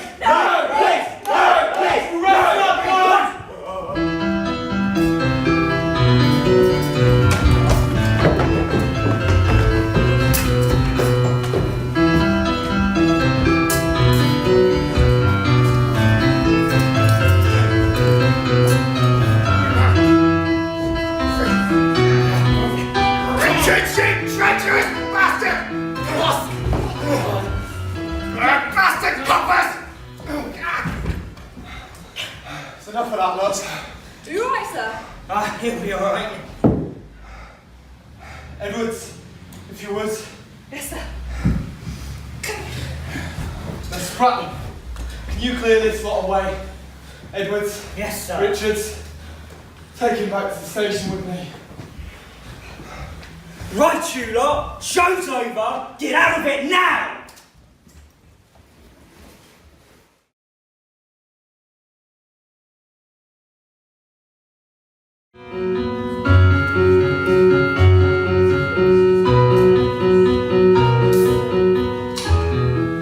Now, my dear Sarah, what bird is this one?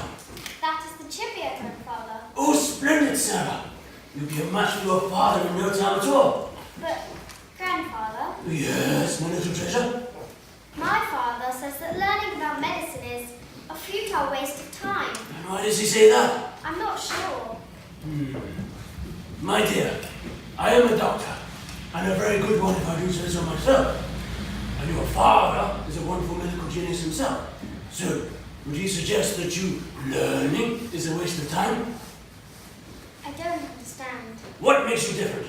Because I'm a girl. Exactly. And as clever as your father is, and he is, he lacks the wisdom to see that girls like yourself will one day be the women that we rely on for a whole new attitude to medicine and the medical world. But surely, grandfather, a woman can't be a doctor. And why not? Because... Don't ever let a man tell you you're not good enough, Sarah. One day you'll be a brilliant doctor. I hope so. I'd like that very much. Remember, every man has his place, and every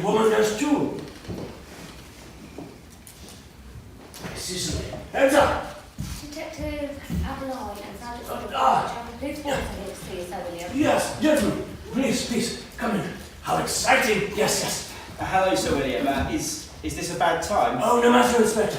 No matter at all. Oh, it's quite a treat for me to have such visitors such as yourself. This is my granddaughter, Sarah. Say hello, Sarah. Her father is the one to Dr. Ackland.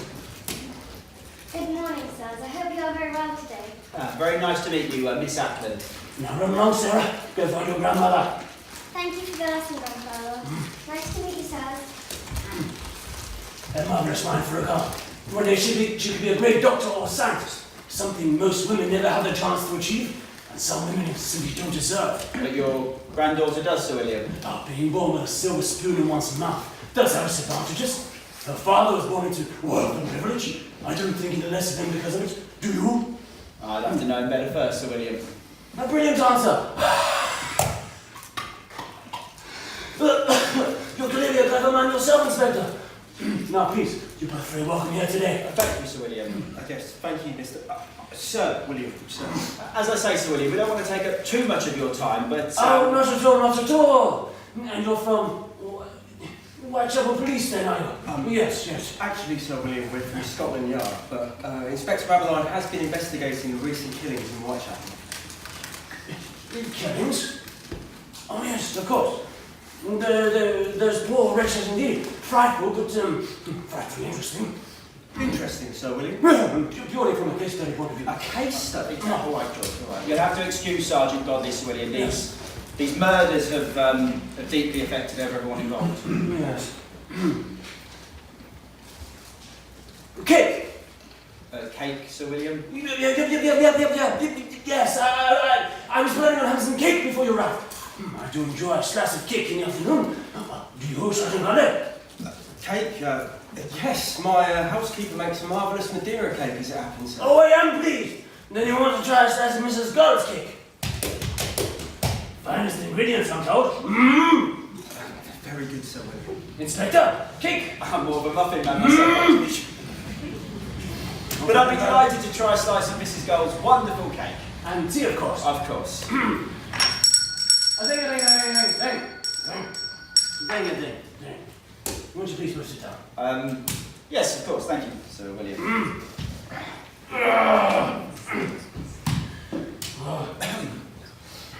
Now then, your question. What is madness, Sir William? My goodness, Inspector. We won't get through that in a single segment of cake. Can you be more specific? I understand that you're the leading mind in the country when it comes to insanity.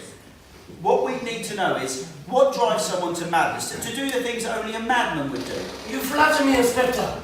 The medical world isn't ready to understand the workings of a human mind entirely yet. So, in the medical profession, we lump all mental illness into the rather clumsy category of insanity. But the truth is, the mind, like the body, can suffer from all kinds of injuries and illnesses that can cause anything from shyness to what you term as madness and insanity. Oh, I see. Are you afraid? No, not really. Yes, well, if the medical world can't understand this thinking, there's no shame in the police being ignorant too. I mean no disrespect by that, of course. It's perfectly okay, Sir William. That's why we're here. Would you mind if we showed you a photograph, Sir William? I believe my maid is about to come in. Thanks, Sir William. Yes, my dear. We'll have Mrs. Gold's cake, please, and tea for free. Yes, Sir William. Splendid. Now you can ask me about your photograph. Yes, George, if you could show Sir William the photograph. A photograph? It's a photograph of the most recent killing in Whitechapel. A woman by the name of Annie Chapman. Let me see. I must warn you, Sir William. It's... Come along! Thank you. What? Who could do something When like did that? this happen? 2 days ago. In Whitechapel. What kind of man could do that, Sir William? Poor woman. That's just... this poor woman. How dreadful. How utterly dreadful. Let me gather myself. Of course, Sir William. I'm sorry. No. It's perfectly okay. Do you have any other more photographs of this? Yes, sir. Here you go. Thank you, Sergeant. The cake! Answer, please! Where would you like it, Sir William? Over here, if you don't mind. Don't worry, I can manage this. You wish, Sir William. No. It certainly looks like very good cake, Sir William. Last night I was in the parlor. My sweetheart, she gave me some coffee or cake or whatever it was. Shall I be mother? Yes. Now then, back to your question. Yes, Sir William. Yes, of course. How? Are you okay, Sir William? Maid, I have new plates. How will I be able to find the man who to spot the man who did this, Sir William? That won't be very easy at all. He'll be someone who appears normal and what you'd call rational at first. Yes. So it will just be another face in the crowd, as it were. It's a revolutionary idea, but he's what we're starting to call a psychopath. What, sorry, Sir William? A psychopath, Inspector. Yes, and for the benefit of Sergeant Godley's notes, what exactly is a psychopath? In simple terms, Inspector, he'll be someone who, as I say, appears quite normal. That is until his madness takes over. What, like two people in one mind? Yes, in a way. But he'll have almost a complete understanding of what he's doing. It won't be two separate personalities. Essentially, a psychopath can understand and mimic empathy and certain emotion, but he can't actually feel or experience them in any way. And that would lead someone to slaughter women with this sort of severity? Not entirely, but he will likely be trying to compensate for a deep sexual inadequacy or perversion that he can't cope with or understand. The doctors say there wasn't any, No intercourse? Well, we're investigating 4 murders, Sir William, and only the first woman was actually raped, according to the doctors. The others, there was no actual... 4 murders? Only 1 woman actually raped? What are the women mutilated in this way? Yes. The first attack would appear to be rape and battery. The first victim, Emma Elizabeth Smith, unfortunately died of her wounds 2 days later. Was Miss Smith badly beaten? Could it have been an attempt at mutilating her? It's possible. We believe that the killer fled the scene and was disturbed by some passers-by. But Miss Smith was definitely raped? Yes. Very violently. Carry on, please. The second victim was a woman by the name of Martha Tabram. Now, she was stabbed over 30 times in a very savage attack. Initially, we suspected a soldier. Why? We believe that the weapon used in this case was a bayonet. Yes, I see. No sex? Not according to the doctors who examined us, Sir William. What do you think, Sir William? I think you know to find the man responsible for this. And quickly! Can we expect more? Detectives! Please, don't be so okay. Detectives! Nothing is more assured than another murder and another. And it will go on and on. I promise you that. Would you like some tea, gentlemen? No, thank you, Sir William. I think I'll be needing something a tad more medicinal. Gosh, you're not wrong there, Fred. Of course, gentlemen. There could be any number of explanations for these awful killings. Some kind of exotic religious cult. Maybe politics. Politics, Sir William? Certainly. Political activists are rife, especially, I believe, in the poorer areas of London and the north of England. But how could political ambition lead someone to slaughter women in the streets? Political aims, Inspector. If a powerful man can convince a man who has nothing that his deeds, his acts will serve some higher purpose, or give him some grand reason for living, then he'll do whatever you ask of him. What do you mean, give someone with no hope and no purpose? Very good, Sergeant. And that is correct. History is full of examples just like this. Given the right circumstances, a man will wage war for you, burn witches for you, or possibly mutilate women for you. Still. Next you'll be telling me that I'll be looking for 2 people. 2 people? Yes, but they'd have to be very sure of each other, wouldn't they? I mean, to share something like this. Could it be family ties? Possibly, but more likely to be politics, or a husband and wife. 2 people? A woman, you say? A woman? Of course. A woman will stay at home and live the life of a slave her husband if he provides for her. Again, given the right motivation or depravity, why wouldn't a husband share something like this with his wife? Psychopath? Controlling his wife? Or another man? Or some twisted ideology? But more than one? It would account for the poor woman who was attacked by multiple. Plus, it would account for the number of stab wounds on your second victim. Martha Tabram, stabbed over 30 times, sir. Oh, it's not any easy thing to stab someone that many times in one's bone. Could it be, I don't know how to put this, Sir William, multiple killers involved in some sort of bizarre religious movement? Possibly. Possibly. I don't see why not. I don't see why not at all. Still, you weren't wrong about your wife's cake. Yes, sir. Very tasty indeed, sir. You haven't tried any, Sergeant. Take some home with you, please. No. Oh, thank you, Mr. McKinley. Now you can trust me, detectives. Well, thank you, Sir William. You've been, well, most helpful. Glad to have helped you, Inspector. You must stop these killings. We will, Sir William. I promise. Sir William, thank you. Yes.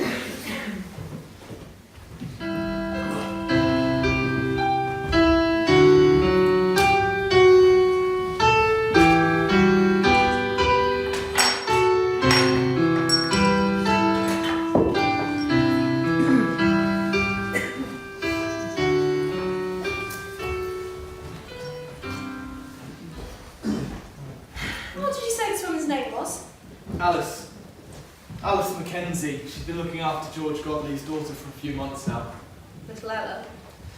That girl makes me feel a bit, uncomfortable. Oh, don't start with that again, Emily. With all she's been through in her short little life, it's no surprise that she's a little disturbed. I just think she's a bit odd. Oh, I'll get it. No, allow me. If you're sure. Come on in.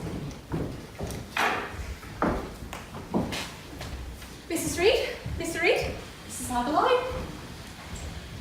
How are you doing, Miss Adeline? Very well, thank you. And how's Fred? He's very well, thank you. He and Sergeant Godley are in the city visiting the Queen's doctor. Yes. Have your bags arrived? The bags are on their way. On their way? Yes. In a manner of speaking. Miss Mackenzie, we've arranged for you to get a train at 6:15 to Andover. My sister runs a small boarding house there. You'll be safe and away from all of this. Thank you. All of you. I can't thank you enough. It'll only be light duties and like sort of sorting out rooms. It's poor wages, but But at least you won't have to pour. Thank you very much, Mrs. Reed. I will forever be in debt, all of you. Don't worry, thank you, fine. Yes, we've heard all about it, Alice. We're very happy to have you here.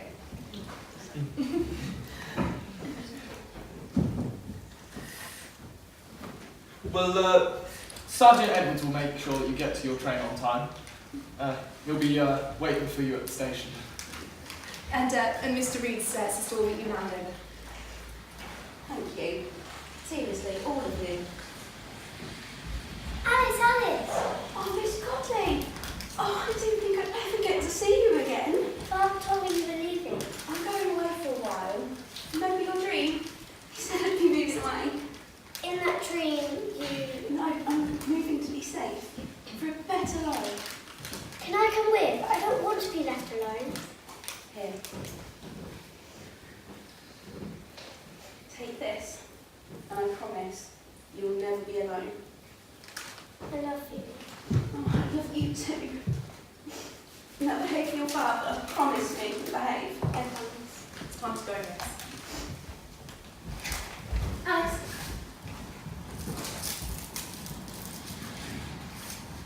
Good luck, okay?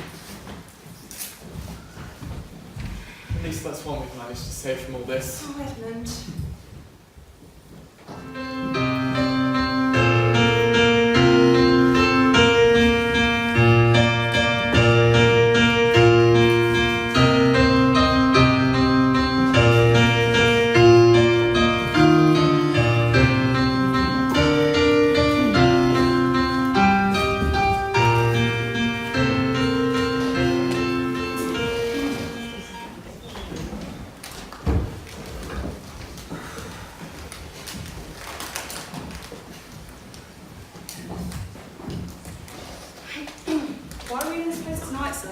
told you already, the proper police. You mean detectives? Detectives, don't you?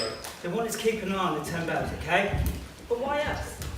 Look, give me the choice of sitting in here, having a drink, watching the place, or being out on the streets. I'll take in this place any time. But Mr. Spratlin, what if... For God's sake, Edwards, do you know what? Richard and I have got this place covered. Why don't you go out in the streets and have a nose around, will ya? Alright, just finish this. No, Richard can finish that. Go on, sod off out of here, man. Thank you, sir. We're better off without that one sticking his nose in tonight. Agreed, sir. Just keep her out for a suitable girl, will ya? Oi, do you know where, will ya? It's only a drink, Jack White. I've got my eye on you. See what I've got to put with. Bring it on yourself, Jack. How dare you? Do you not bruise this Mary Jane Kelly? Jack, stop it. Oh, what, Franny? What will you do? It's okay, Franny. I'm sorry, Jack. I just meant you got a reputation, that's all. You don't have to be so angry and breathless all the time. You're lucky I'm still talking to you all this rubbish about not working the streets. Now, what's this about? Oh, Mary Jane here thinks she's too good to work the streets. She's only entertaining gentlemen from her own house. Well, good for you, Mary. Stupid bitches. Oh, it's just until they catch the killer. Catch the killer? That ain't never gonna happen. I have to copper what's doing it. Don't be so ridiculous. Yeah, why's that ridiculous? If it's done why they ain't caught him yet. Jack, please. Anyway, you working tonight? Don't, Franny, you don't have to. No, Jane, come on. I haven't got any money, have I? How come she gets priority? Calm it, woman. Regulars. Right then. So donations coming. Right. Hello, gentlemen. Jack, my boy, well, which one is it then? Do you mind, mister? Not that I don't mind. Not that if you don't. Easy there, a boy with a lovely rose here. Hello again, sir. Come to buy me a drink. There we go. One drink, please. And then you'll take me dancing. And then back to your place. Oh, not really. A cold cellar will do it just fine. Is he safe, Jack? That old drunk is a complete fat monster, I promise I'm sure. Anyway, are you working tonight? Please don't, Franny, you don't have to. Mary Jane, I've got rent to pay. Right then. Well, people can cut to pieces in the streets, can't they? That's enough! You just don't fit out anymore, do you hear me? Jack, stop! Are we understood? Franny, just go away, Mary Jane, it'll be fine. What was with your horse, Jack? Ah, Mr. Netley. See the woman you requested to start with there, Blondie. You'll need this. I'll see, as you say. Good evening, ladies. You must be Miss Drive. Do you mind, sir? Hello, sir. What's your name then? Netley, you can call me Doctor. It's you, Miss Drive. Well, in that case, you can definitely join us. Thank you. I'll basically go after you finish your gin. Are we in a hurry then, Mr. Netley? I told you, it's Dr. Netley. Why are you a doctor of them? Not that's any of your business, but I'm a surgeon. Surgeon? You like cutting up bodies then? Stop it, Constable Richards. Constable, are you a copper? Oh, don't worry about that, son. Right, come on, Miss Stride, I think it's time we left. But my gin! Then finish it! There's a bad smell in here all of a sudden. I think it's time you left. Or what? Stop it! Why don't you go and show me what you've got in store for me, yeah? Yeah, come on then. Yeah, good riddance. Who the hell does he think he is? Be more careful. But it's all over now. So, come on then, Jen. Yeah, where were we? Don't worry, Kathy, I've got business to take care of. Police business. Will be by tomorrow. Right, how about a nice walk in the park then, Kathy? Oh, how romantic! But how about one more gym first? Why should I? Please. Why not?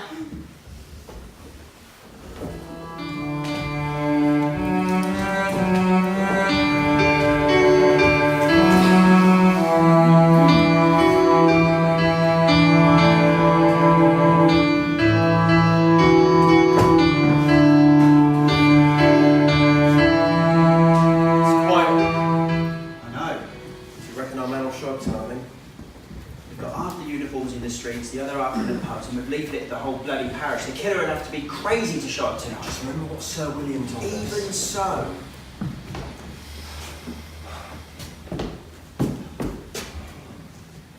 I can't wait for this to all be over with. Fanny, Oh, hi Edmund. what are you doing here? Are you perhaps waiting for someone? A friend, maybe? Is that what you were going to say, Edmund? Sorry. Hello. I was going to come and see you tomorrow. If that's all right. Why? Well, after Emma, I wanted to make sure that you were okay. Oh, are you worried about me? It's not just because you're feeling guilty over Emma, is it? Please, I would have done anything I could to keep her alive. Oh, this didn't do nothing, did you? You're leaving me alone. Here's to meet a gentleman. It's all arranged. Arranged? I think George and I are we'll leave you to deal with Miss Coles here, if that's okay. Thanks, Fred. Are you using a pimp? Look, if I don't meet up with this bloke, then Jack will beat me black and blue. Is Jack your pimp? Yeah. Well, I'll arrest him. My hero. You know what, Edmund? You're not living in the real world, are you? It's a shame we didn't meet sooner, you know? We could have had so much fun together.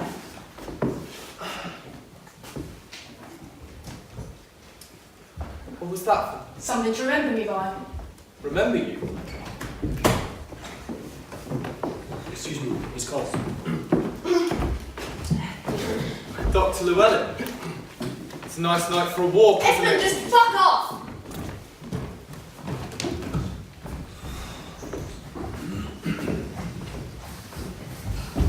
Thank God. Edward, what is it? There's been another one. Sergeant Godfrey's on the scene now. Where? Burner Street. They've made an arrest.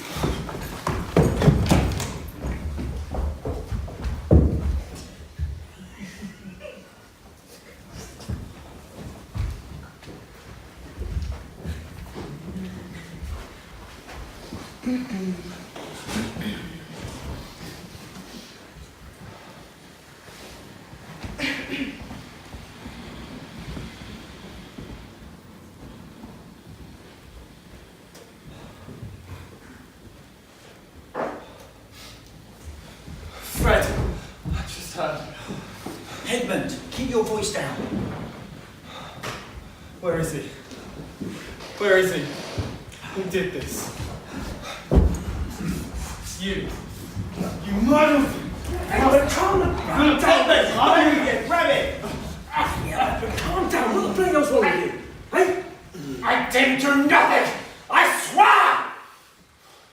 Alright, come on. I'm going to get back to the station. Good stuff, thank you, George. And George, no rough stuff.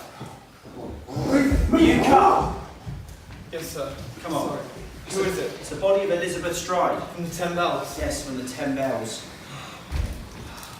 Right. Tell me what you see. Woman's body, a bruised face, stab wounds. It's not a mutilation though, Edmund. It's a stabbing, but her clothes are still on. There's no tearing, and look, she almost looks peaceful. You don't think this is our man? What do you think? I think no one would be crazy enough to do it. Not tonight. He'd have to know that he'd be blamed for every single one of the killings.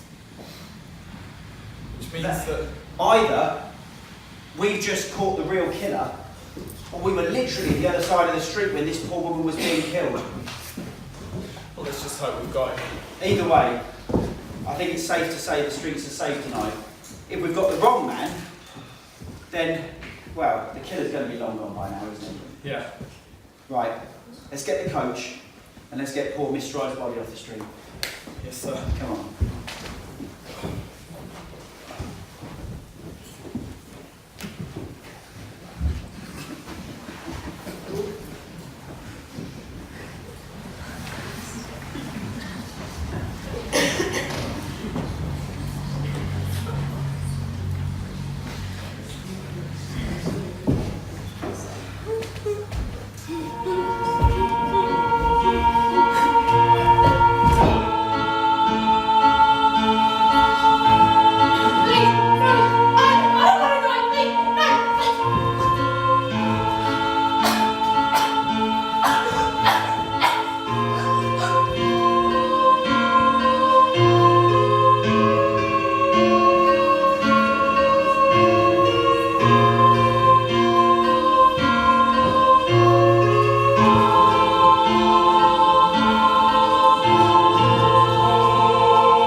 drinking in the pubs. We've leafleted the whole bloody parish. There are police everywhere. And yet 2 more women are dead, Alberline. I appointed you to this case for a quick resolution, despite your drinking. I have been sober for 5 bloody weeks now, sir. It's your turn, Alberline. We're close. I can feel it, sir. 1 week, Alberline. You have 1 week. You can't put a deadline like that on me. We have to consider all the evidence properly. It's not me, Alberline. It's not me setting the limit. What's that supposed to mean? The Home Secretary has told me that. Unless the case is solved within 1 week, you'll be accepting my resignation as head of the Metropolitan Police. But sir... You both have my instructions. Fred, a parcel came from... Commissioner. That's okay, Inspector Reed. I was just leaving. Good luck, gentlemen. Sir. He's offered to resign. Resign? Lost a good man there, regardless of what I said in the past. Sir, this parcel came addressed to you.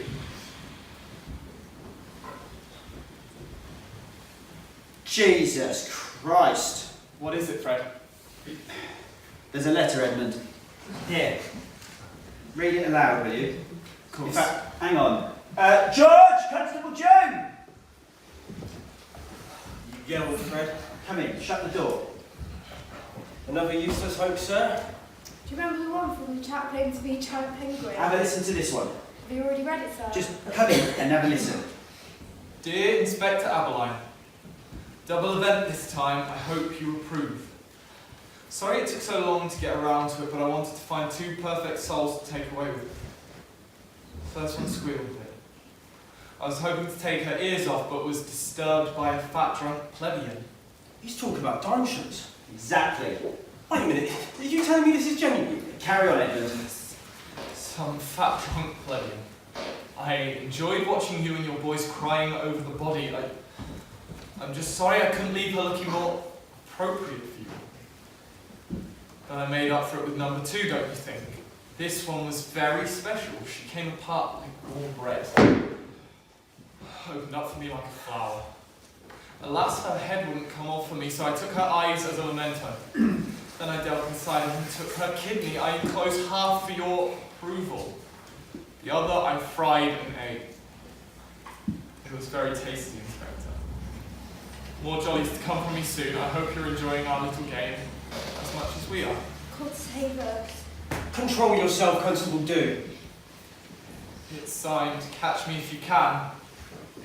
Jack the Ripper. Jack the Ripper? What are we going to do, sir? Wait a minute, how do we know this is genuine?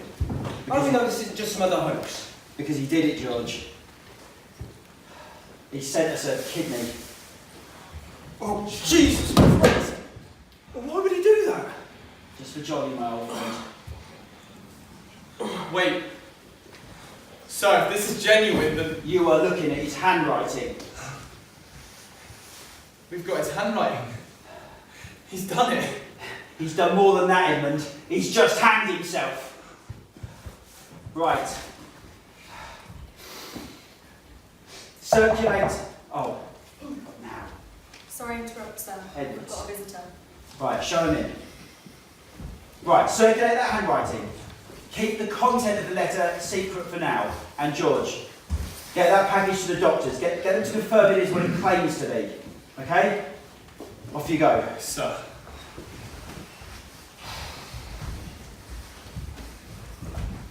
Are you Inspector Aberline? Yes, I am. And who are you? How can I help?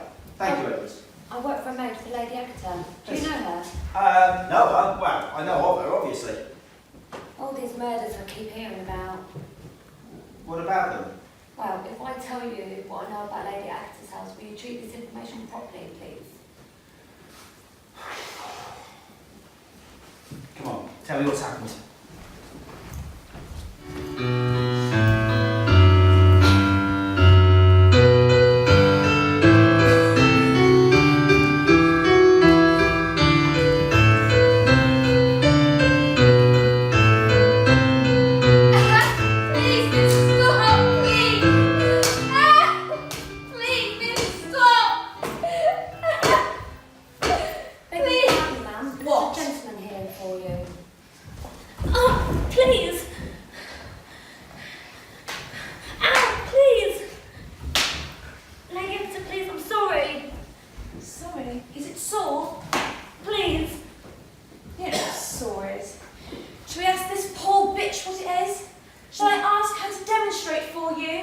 No, Lady Agatha, I'm sorry. You were saying something. Yes, Lady Agatha. He said it's the police will have to let him in. The police? Go. Get behind the sofa at once. Please, miss. Get behind the sofa. Yes, miss. Drape the sheet over her. Now. Yes, ma'am. Will you be wanting tea? No, he shan't be staying long.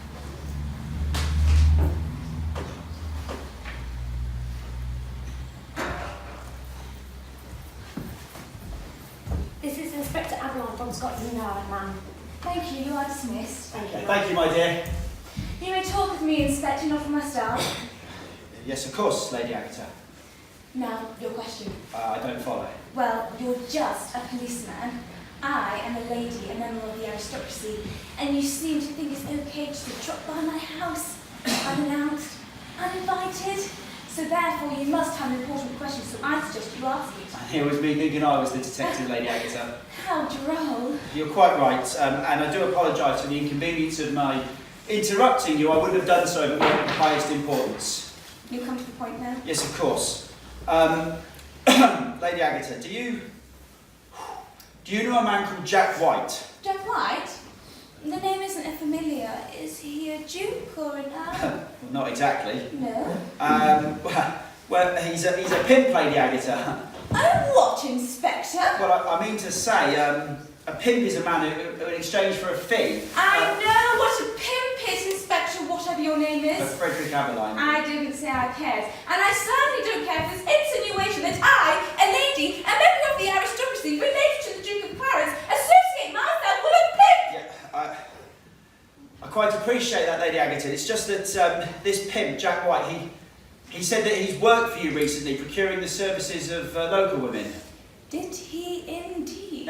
He did, and he also told us that he introduced us to one of the girls who, how shall I put it, you've employed over the last fortnight. And does this woman have a name as well, Inspector? Yes, an Irish girl, Mary Jane Kelly. Does that ring any bells? Well, Inspector, clearly my elaborate trials aren't quite working. Let me try another tact with you. Lady Agatha, I'm not sure that your proximity is entirely appropriate, you being a lady of the aristocracy and me being a serving member of the Metropolitan Police Force. Well, Inspector, how would a serving officer choose to serve a bored lady of standing such as myself? Lady Agatha, I would, as a serving officer, feel obliged to offer any and all services available to me to ensure that you're satisfied. Well, in that case, Fred. With the exception, of course, to those services which are held in exclusivity to Mrs. Aberline. Oh, for God's sake. Would you like a drink, Inspector? You look thirsty. I'll take a very small whiskey, please. Very well. Get out. What? Miss, please may I cover myself up? Oh, please. Here, allow me. That's enough fraternisation for you two now. This is my very good friend, Mr. Aberline. Now, you will go and fetch him a large whiskey from our drinks cabinet, and you may be on your way. Yes, ma'am. What the? Take a seat, Inspector. But... Hush, just a moment.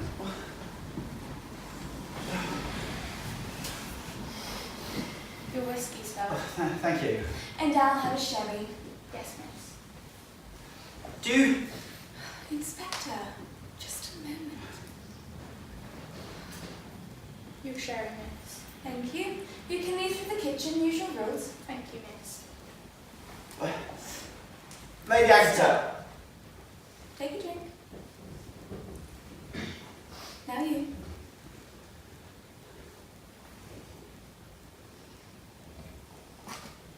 My, Inspector, I was right, you were thirsty. All right. Enough stalling and distracting, Lady Agatha.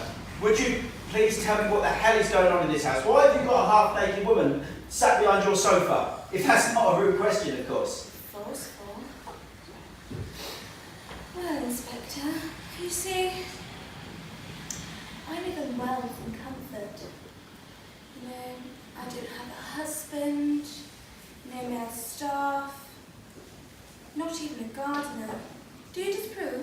It's not the behaviour of a lady, and it's not something I can pretend to understand or condone, but right now I'm investigating a multiple murder, and so I'll turn a blind eye to your case for now. Is that the murder I've been told about in Whitechapel? My dear Inspector, you don't think I'm somehow caught up in all that, do you? Lady Agatha, it's not my considered opinion that you're the killer, but the pimp I mentioned, Jack White, I don't mind telling you that he is a suspect, and his arrangements with you are of great concern to me. Very well. What would you like to know? If you could just tell me exactly what your relationship with Jack White is. Okay, Inspector. But what I have to say, you'll treat it with the most up-sensitivity. Of course. You see, I like the company of women.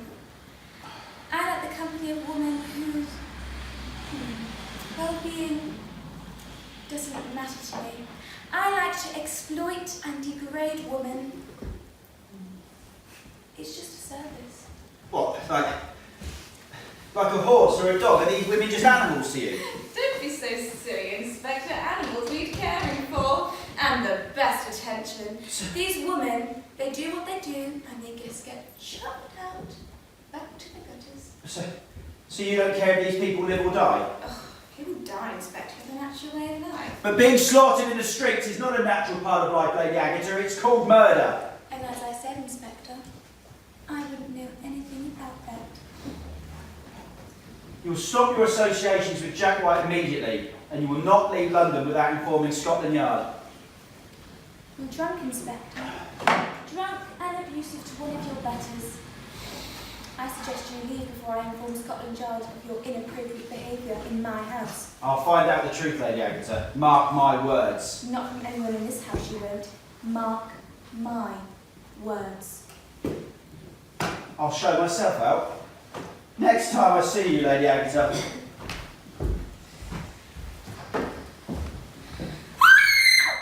Fucking plebeians. Lady Agatha, is everything okay? Oh, please, miss. Please, miss, no, please. Please, miss. Please. Oh, please. Oh, please. Ow!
Nothing. There's absolutely nothing you can bloody well say.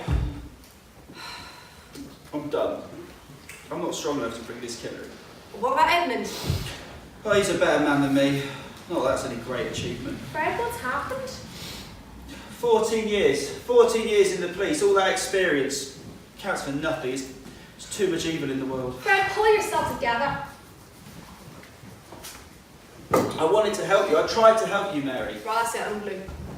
You useless, drunk bastard! She's not wrong, is she? I've let myself slip again. Fred! Why do women keep slapping me? Remember, we choose our own fates in this world. Now you choose yours. Find the killer, find him. You're the only one who can catch him. The only one who can save us. You're right, Mary Jane. I'm sorry. I wish I could help you. Maybe you can, Mary Jane. Oh, I see. Easy, Mary Jane. I didn't mean like that. Fred, you've done so much to help us and to help me, but he's still out there, isn't he? And he's looking for it. Try not to think about it, Mary Jane. I'll catch him. But how? You don't know how much. I said I would protect you and these people, and I will. But I can see the toilet's awful place and these awful killings he's taken on you. I can see the lines forming on your face and the drink tearing you apart. I can handle it, Mary Jane. Can you though? You can leave and no one will think less of this. You can take me with you to wherever you should go when you leave Whitechapel. Back to your home. Your beautiful home and your beautiful wife. Where you forget about all the troubles on the streets. You forget about Jack, about Lusk and about me. Mary, these are the images that I have with me when I am at home, when I'm anywhere. And what's more, I wouldn't blank these images away for all the whiskey in Scotland. I would keep these images with me from now and forever. Most of all you, Mary Jane Kelly. You can say that all you want, Fred, but you've still got your wife, and I only my pimp. Oh, for God's sake, Mary Jane. I could love you, Fred, and I dare say that you would love me. We could be together. We never could we? Not here, not like this. My family had a farm, you know, back in Ireland. I often dream about there with you. Where was it? I can't remember, Fred, but in my dreams it's as clear as you can believe it. Mary, I think I should leave. Fred, stay. Mary, I... No, you're right. You should go back to your wife and die to my fate and my pimp. I'll come back for you, Mary Jane. I swear it. You won't have to worry anymore. The killings stop here and now. Oh. Fred. Edmund. Are you alright? Yes. Where the bloody hell have you been? Do you know Lady Agatha? Queen's second cousin, of course. Why? That's where I've been. Come in. Mary, stay. I want you to stay for this. Sit down. If that's alright with you, gents. What's the plan, Fred?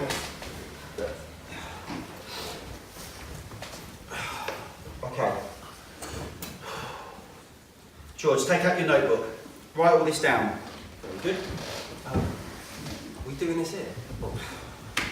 Streets, everyone on the streets knows our business. Everyone's aware that newspapers are out of bloody control. So why not? Right, suspects, go. George Lusk. He arrived in Whitechapel around the time the killings started, and he's definitely benefited from them.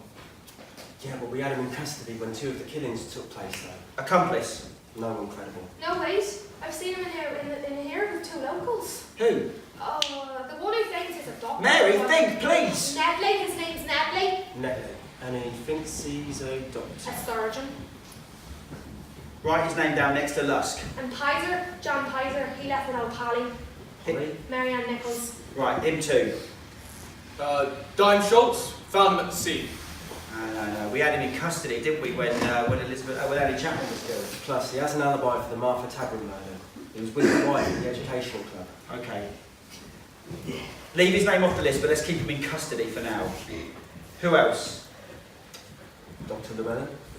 Medical knowledge, local knowledge, and a figure of trust in the community. Doesn't have any alibis for any of the killings. And he's a creepy bastard. No.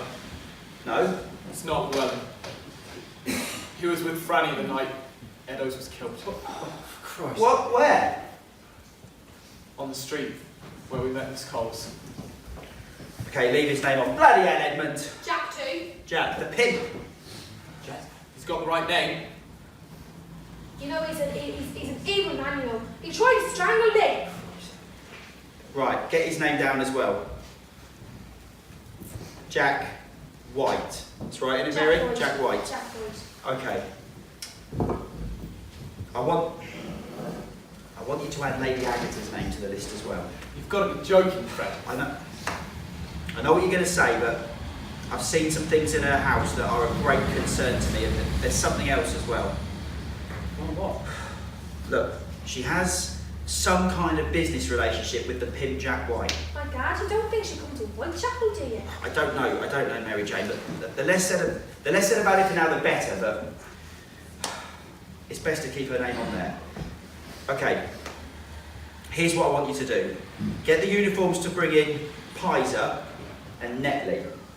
You two, you bring in Jack White yourselves. Get them into the station, check their handwriting, and then the cell routine. Understood? Yes, sir. And what about you? I need to pay a visit to our friend Sir William Gull. I need his advice about what I've seen. Wouldn't it be better until you sobered up a bit? There's no time for that, Edmund. Remember Warren's deadline. What about me? What can I do? Listen, just keep yourself safe and leave this to the police. These are my streets and my friends. I want to help. Mary, when the time comes for it, your help is going to be invaluable. Let's get to it.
Jack White has already been arrested. Yeah.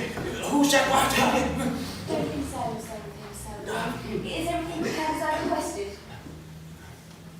Oh, yes, everything's prepared as requested. Thank you. Sarah, will you accompany me to the hall and wait for me there, please? With your permission, Grandfather? Yes, of course.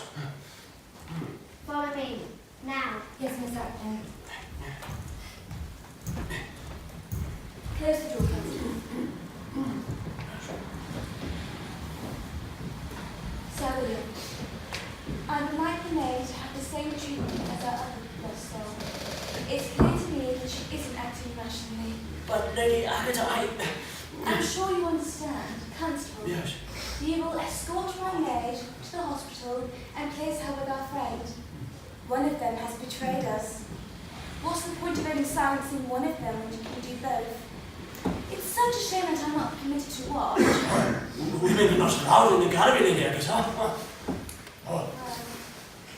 Constable, you shouldn't be seen here, nor should I. Sir William, I shall leave you to conduct your demonstrations. Yes, of Goodbye. Of course.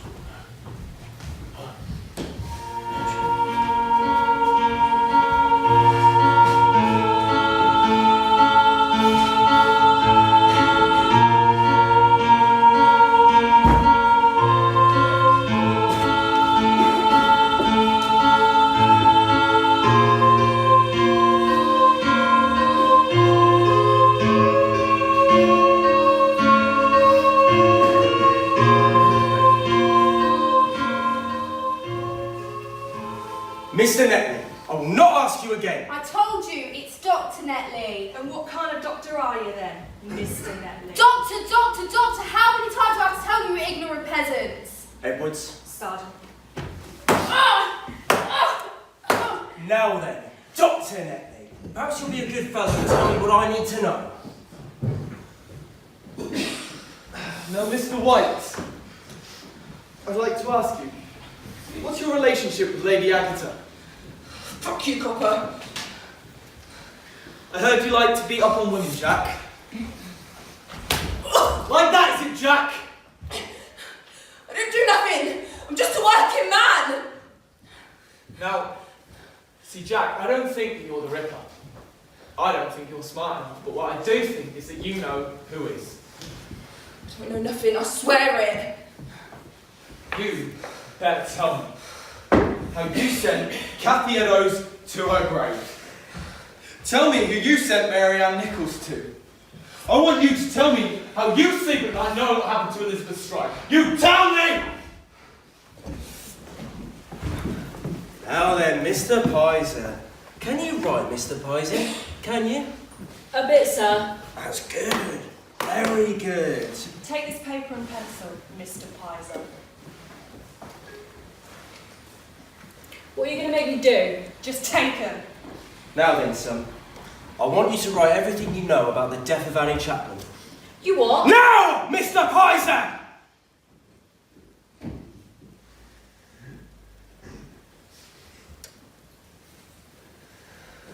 Please, no more, Mr. Reed. I'm innocent, I swear it! There's one thing you could never be accused of, Jack, is being innocent. I have 6 women dead, and 4 of them you sent to their fate. Now tell me what I'm supposed to make of that, Jack. I never killed no one, fuck you! No, you didn't. But I think you know who did, and you're going to tell me. Look, I don't know, but I've seen things, okay? What kinds of things, Jack? This handwriting of yours, Mr. Pizer, it's very shaky. Very shaky indeed. Well, it's the nerves, sir, you know. And what have you got to be nervous about? Are you feeling guilty about something? No, it's just what you know, sirs. Now then, tell me, do you wear a leather apron for your work? No. Don't you lie to me, Pizer. 6 women are dead. And right now, you look just as good an option as anyone to pin it on. So don't play games with us. What do you got for me, George? Well, that Netley, he's a creepy bastard, all right. Definitely not someone you want to be left alone with. But he ain't Jack the Ripper, boys. And Pizer? It's possible. He seems nervous. His handwriting is similar to the Ripper letter, and he does wear a leather apron for his work. It's promising, just see. What do you reckon, Edmund? It's good. It's close, but I'm not certain. What did Jack White have to say? Swears he's innocent, though he claims he has some arrangement with Lady Agatha. Says that he procures women, prostitutes for her. You can't be serious. She's related to the Queen. That's what he says. Jack, why have none of them said anything to us, like? I mean, he says that they get paid a lot of money for it. And, would you report a member of the royal family? What are we supposed to do? I think keep Jack overnight, but release Pizer and Netley. Pizer, tell him not to leave the city until we tell him otherwise. I'll have Constable Jew follow Pizer and make sure he follows him wherever he goes. Gotcha. And Netley, we'll let him go and tell him he has to report to the station at 9 o'clock every night until we tell him differently. So we'll call open. And Jack, we'll keep him in overnight, see if he spills anything else. Well, what are we going to do about Lady Agatha? We'll send Edwards up together. See if he can get her to make a statement. Edwards, get in there. Yes, sir. Go to this address. It's Lady Agatha's house. Tell her that we need a full written statement. Blimey. Go on then. Be on your way. Let's get this bastard to his cell.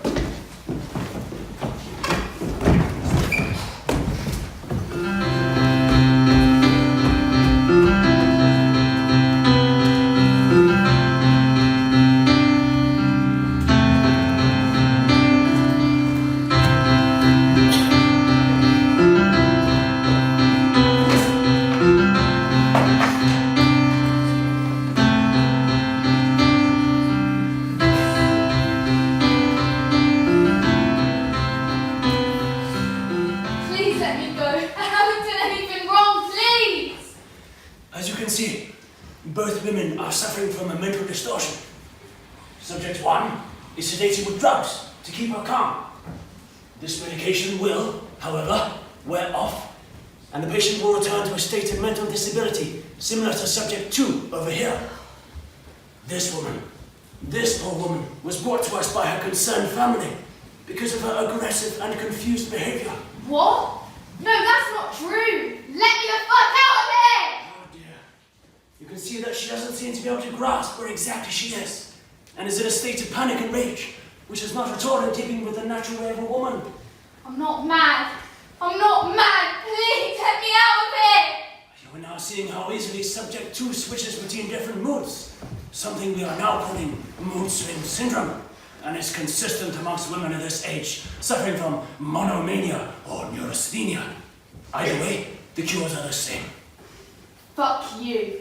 Fuck all of you! Oh dear. Leaving the poor wretch in this awful state is both cruel and barbaric. Years ago, women like this would have been accused of witchcraft and burnt alive. Thankfully, we live in a more enlightened age now. Right now, it'll all be okay, and you'll be free very soon.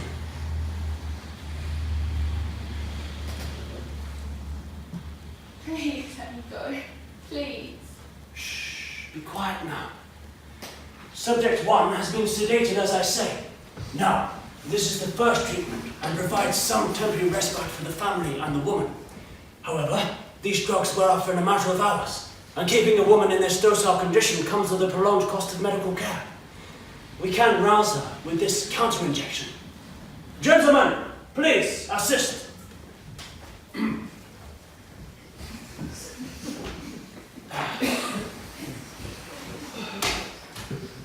A small injection, and she'll be in her regular state of mind.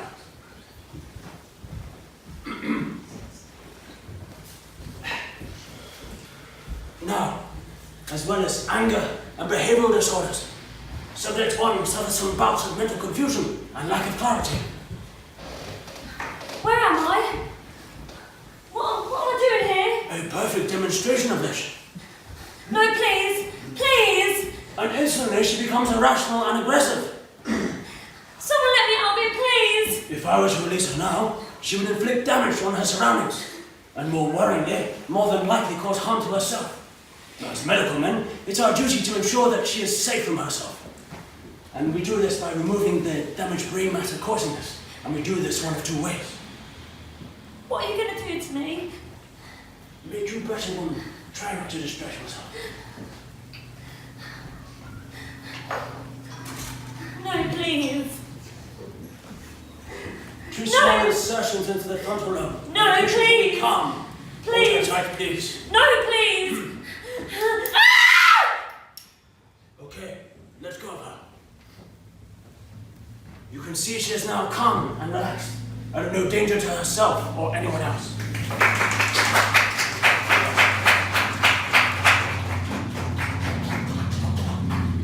This procedure is called a lobotomy, and whilst effective, relieves physical scars that some may find unsightly.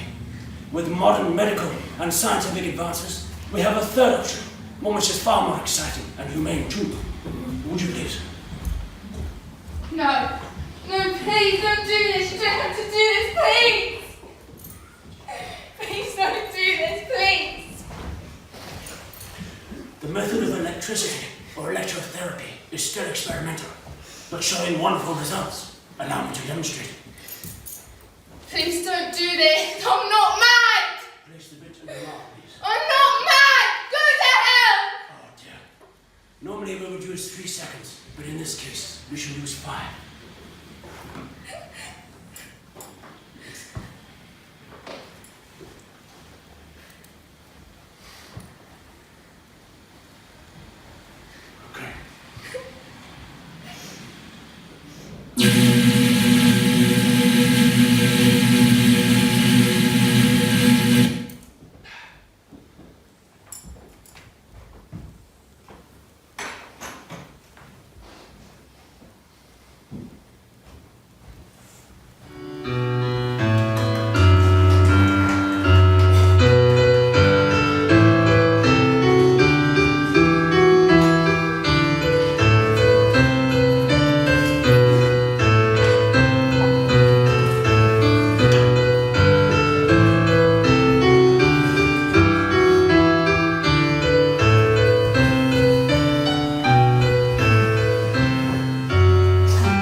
will wait patiently for Sir William.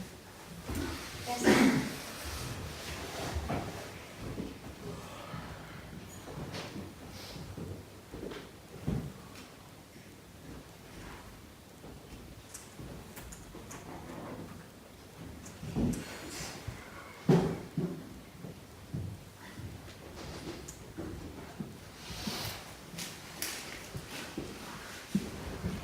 Posture. Head up.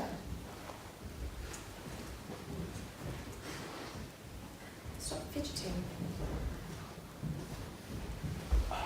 Look forward. Terribly sorry, Lady Agatha. In my old age, I forget things. Not to worry, Sir William. Lady Agatha, are you sure my granddaughter needs to be here? You entrusted her education to me, Sir William. Sarah, if you want to leave. I want to be here, Grandfather. I need to learn. Very good. Is that As you say, I've entrusted my granddaughter's education to you. I want to see them, Sir William. Lady Agatha, And I want Miss Ackland to see them. this is most unusual, Lady Agatha. As is our relationship, Sir William.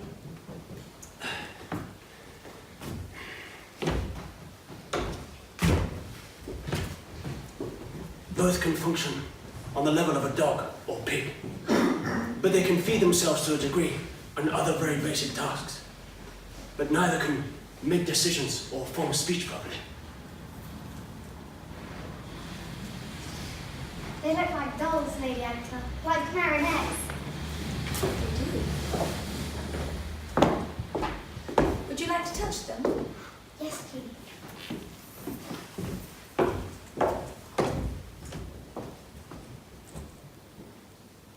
Hello, do you recognize me? Enough now, Miss Ackland. Come now. The police have been here again. Now, Inspector Aberline. Yes? My people sent him away. Told him I was ill.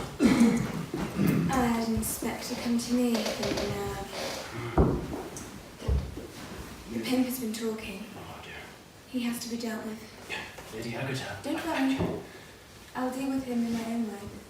For now, the police will have their hands tied with this Jack the Ripper, so we have enough time in our hands. I understand completely. Yes. I think. Very well. Goodbye.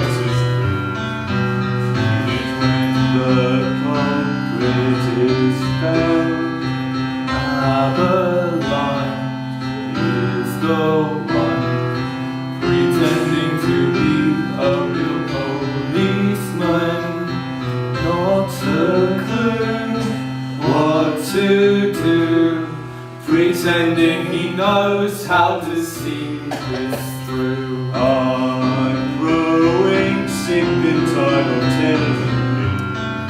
Swallow your pride if you love on your side. Well, Inspector Reed, we have just 48 hours to catch Jack the Ripper now. Am I to assume that you have a plan? Sir, we believe that Jack the Ripper is known to us. Sir, we may have even already made an arrest, sir. So, what are you going to do? Now, please, take a seat. No evidence. No eyewitnesses. We need to catch Jack the Ripper in the act. So you want to set a man trap? We use Mary Jane Kelly here as the bait. We plan to release the pimp Jack White and have him make it known that Mary Jane will be entertaining on the streets tonight. Miss Kelly, are you sure you want to put yourself in this terrible danger? Sir, if I don't, they'll not future my dad anyway. See, some payment's been agreed for Miss Kelly. Sir, I just We've agreed to pay Mary Jane Kelly £20, sir. £20? My word. So, we are asking her to risk her life. Very well. I'll procure the money and have it in tomorrow morning for you, Miss Kelly. Well, how can you be sure that we will visit Miss Kelly? So few women willing to work on the streets now. And Jack the Ripper always kills on the streets. Plus, we think that the pimp Jack White, he may be an accomplice. He may be procuring the women for Jack the Ripper. Well, how do you keep Miss Kelly safe? We will be waiting for him. Sergeant Richards will let us know when a meeting point has been arranged, and then we will meet him there with backup. Well, Fred, you must know who the killer is. Sir, I believe I do. Oh, you two better getting along. Shall we have a drink then, Fred? Thank you, Edmund. Why not, sir? Here, allow me. Second finest malt in London. It's very good of Miss Kelly to help us out like this. She's been a great help to us indeed, sir. She really has. Very enthusiastic. Yeah. Well, I think we should be getting along now. After you, sir. Thank you.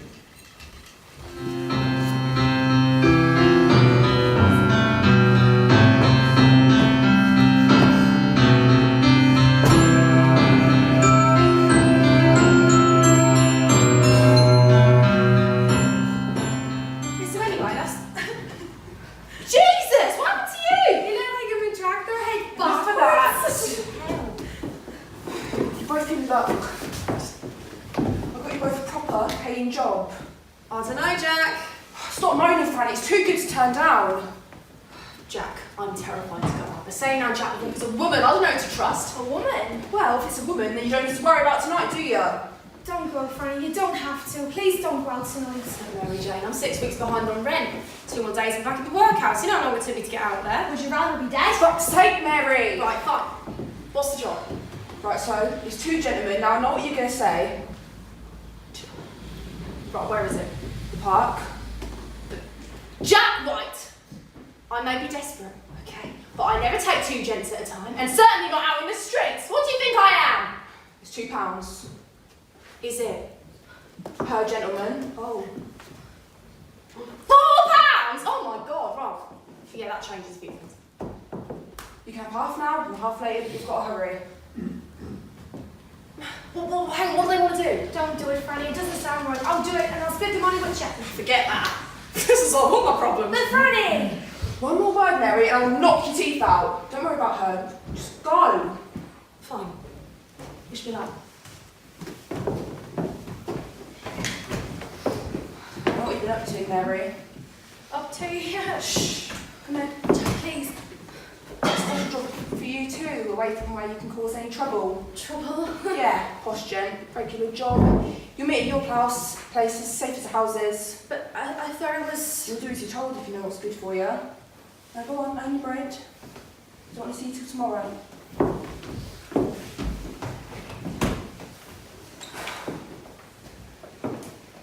Did you get all that? Certainly did, Mr. White. Well, here's your cut.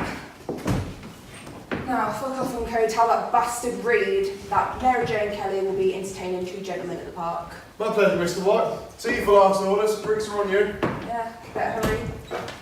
Streets aren't a safe place to be.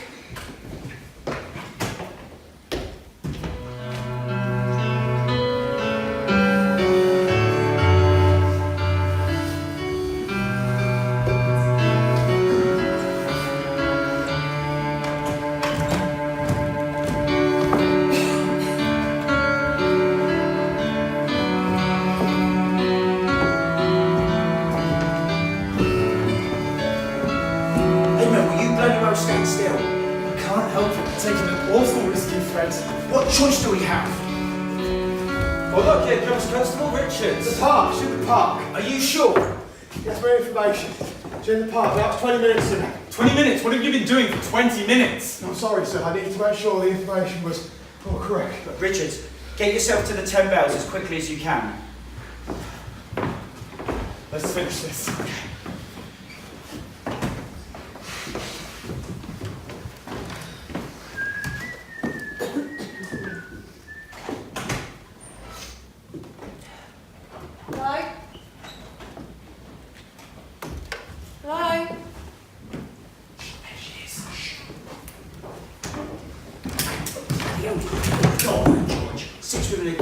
Kill Jack the Ripper tonight.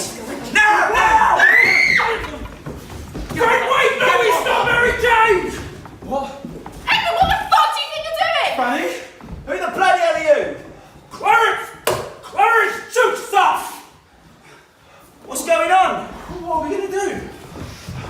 Right. Where's Mary Jane? I don't know, Jackson. He had a special job for her tonight. Fuck off! You two! Right, George, get Francis somewhere safe as quickly as you can. Right, come on, Francis. Edmund. Come on. Got the wrong guardian? Edmund, with me. Where are we going? The house, Mary Jane's house. That's all I can think. Come on!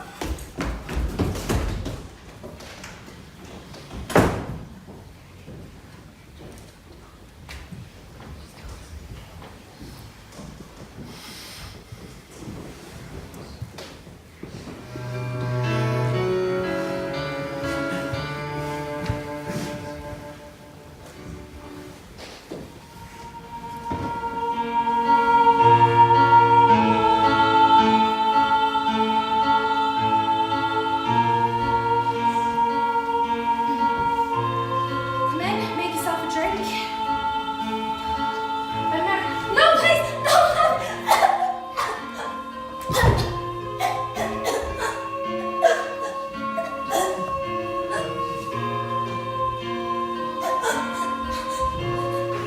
Mary Jane! You! It's you! Who are you? Edmund!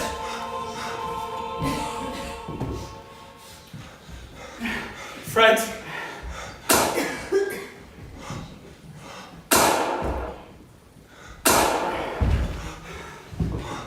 Mary! What's that? Edmund, are you okay? Oh, Mary! Oh, God! Mary Who is he, Jane! Fred? Who is he? I see your foot. No! What the bloody hell? Bastard!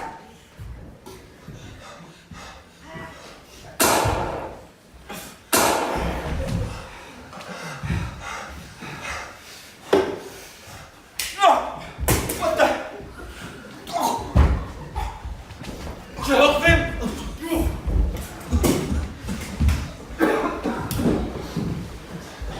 Shoot him!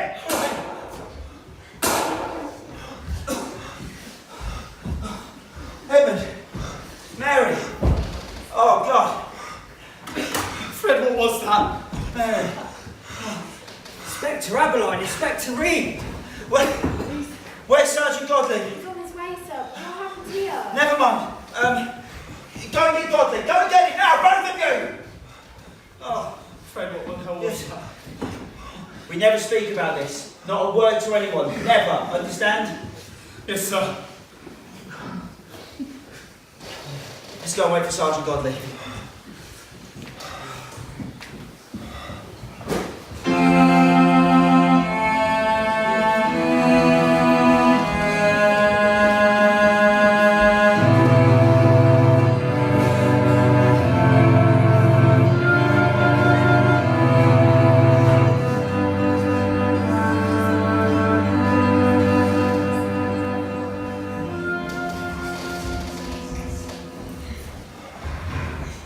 This report is a joke, an embarrassment to the police force and to yourselves. So what are you telling me, gentlemen? You let him get away? You failed to get his identity? Sir, it's not Quiet, Inspector Reed. How many more murders can we expect? What horrors are yet to come? This telegram arrived from the Home Office 1 hour ago. Decisive actions require troubled times. The Home Office have accepted my resignation as head of the Metropolitan Police. For the next 17 minutes, I'm still head of the Metropolitan Police. Therefore, I'll be taking some decisive actions of my own. Inspector Reed, you'll be returning to Scotland Yard immediately. You and Sergeant Godley will be heading up the crime archives for the foreseeable future. Desk work only for the both of you. Now, get out. Thank you, sir. It's all very quiet, Inspector Albright. Do you have anything to say? Anything at all to defend yourself against this failure? No, sir. I take full responsibility. You're suspended immediately. 3 weeks on suspension. The public will demand it. From there, you'll head up the investigation into the Cleveland Street scandal. That'll secure your pension. You'll retire and immediately afterwards.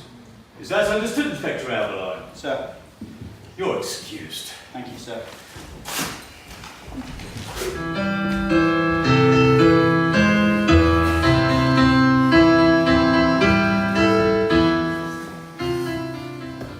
As police captured Ripper, 4 weeks since last murder.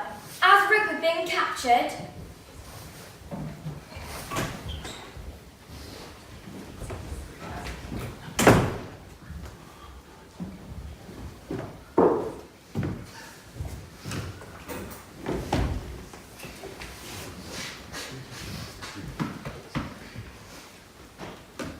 Where is he? Typical George.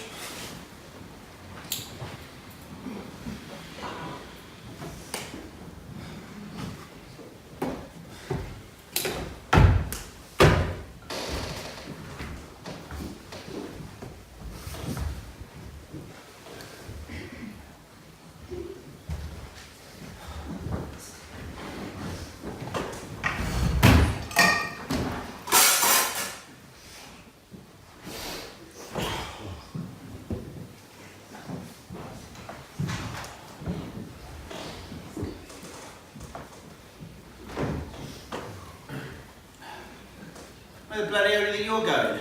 You know where I'm going from. It's gone on too long. The drinking, the self-loathing, I can't take it anymore. Well, go on then. Go on, go. Bloody well get out. To help. I've tried to understand. But this self-destructive drinking will kill the both of us. You never could accept me, could you? Not for what I am, not really. Look, it's okay, Emma. I'm sorry. You've said sorry too many times before, Fred. Look, Emma. Oh, spill me bloody drink, bastard! For goodness sake, Fred, look at yourself! Help me up, love, will you? Come on. Come on, help me Don't up. do this to yourself, Fred. Come on. Help me up, you stupid cow. It's no good. We're from two different worlds. So stay out of mine.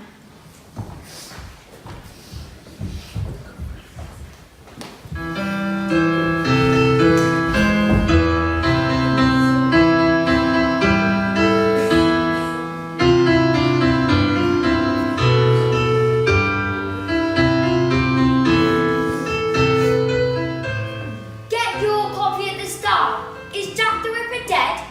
1 year since last murder. I'll take one, please, lad. Here you go, sir. Keep smiling, sir. Read all about it. Come on, George. Let's go see the old man then.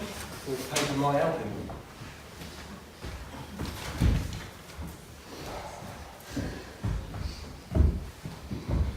Fred! Yes? Sorry, Edmund Reed and George Godley to see Fred That's Cutler. me then. Thank you. He doesn't have very long. He's very poorly. I'll leave you. Thank you. Good afternoon, Inspector Abeline. George. Edmund. I thought you were dead. Not yet. How are you doing, Fred? Bloody awful, son. I haven't had a drink in 5 weeks. Oh, good for you, Fred. Don't bloody let me, George. Anyway, what? How long's it been? It's been a year to the day, Fred. A year? To what day? Jack the Ripper. Do you not remember? That day. Oh, Mary Jane. Poor woman. Oh, it's all right, Fred. You got it. Yeah? Who was he? Who was Jack the Ripper? Do you not remember, Fred, what we saw? Oh, George, you fetch my nurse on. Of course I bloody remember Edmund, but we said we wouldn't tell anyone. You haven't told bloody George, have you? Of course not. Good. See that you don't. No one must ever know what we saw that night. Anyway, all that matters is we stopped. Yeah. You stopped him, Fred. Good night, sir.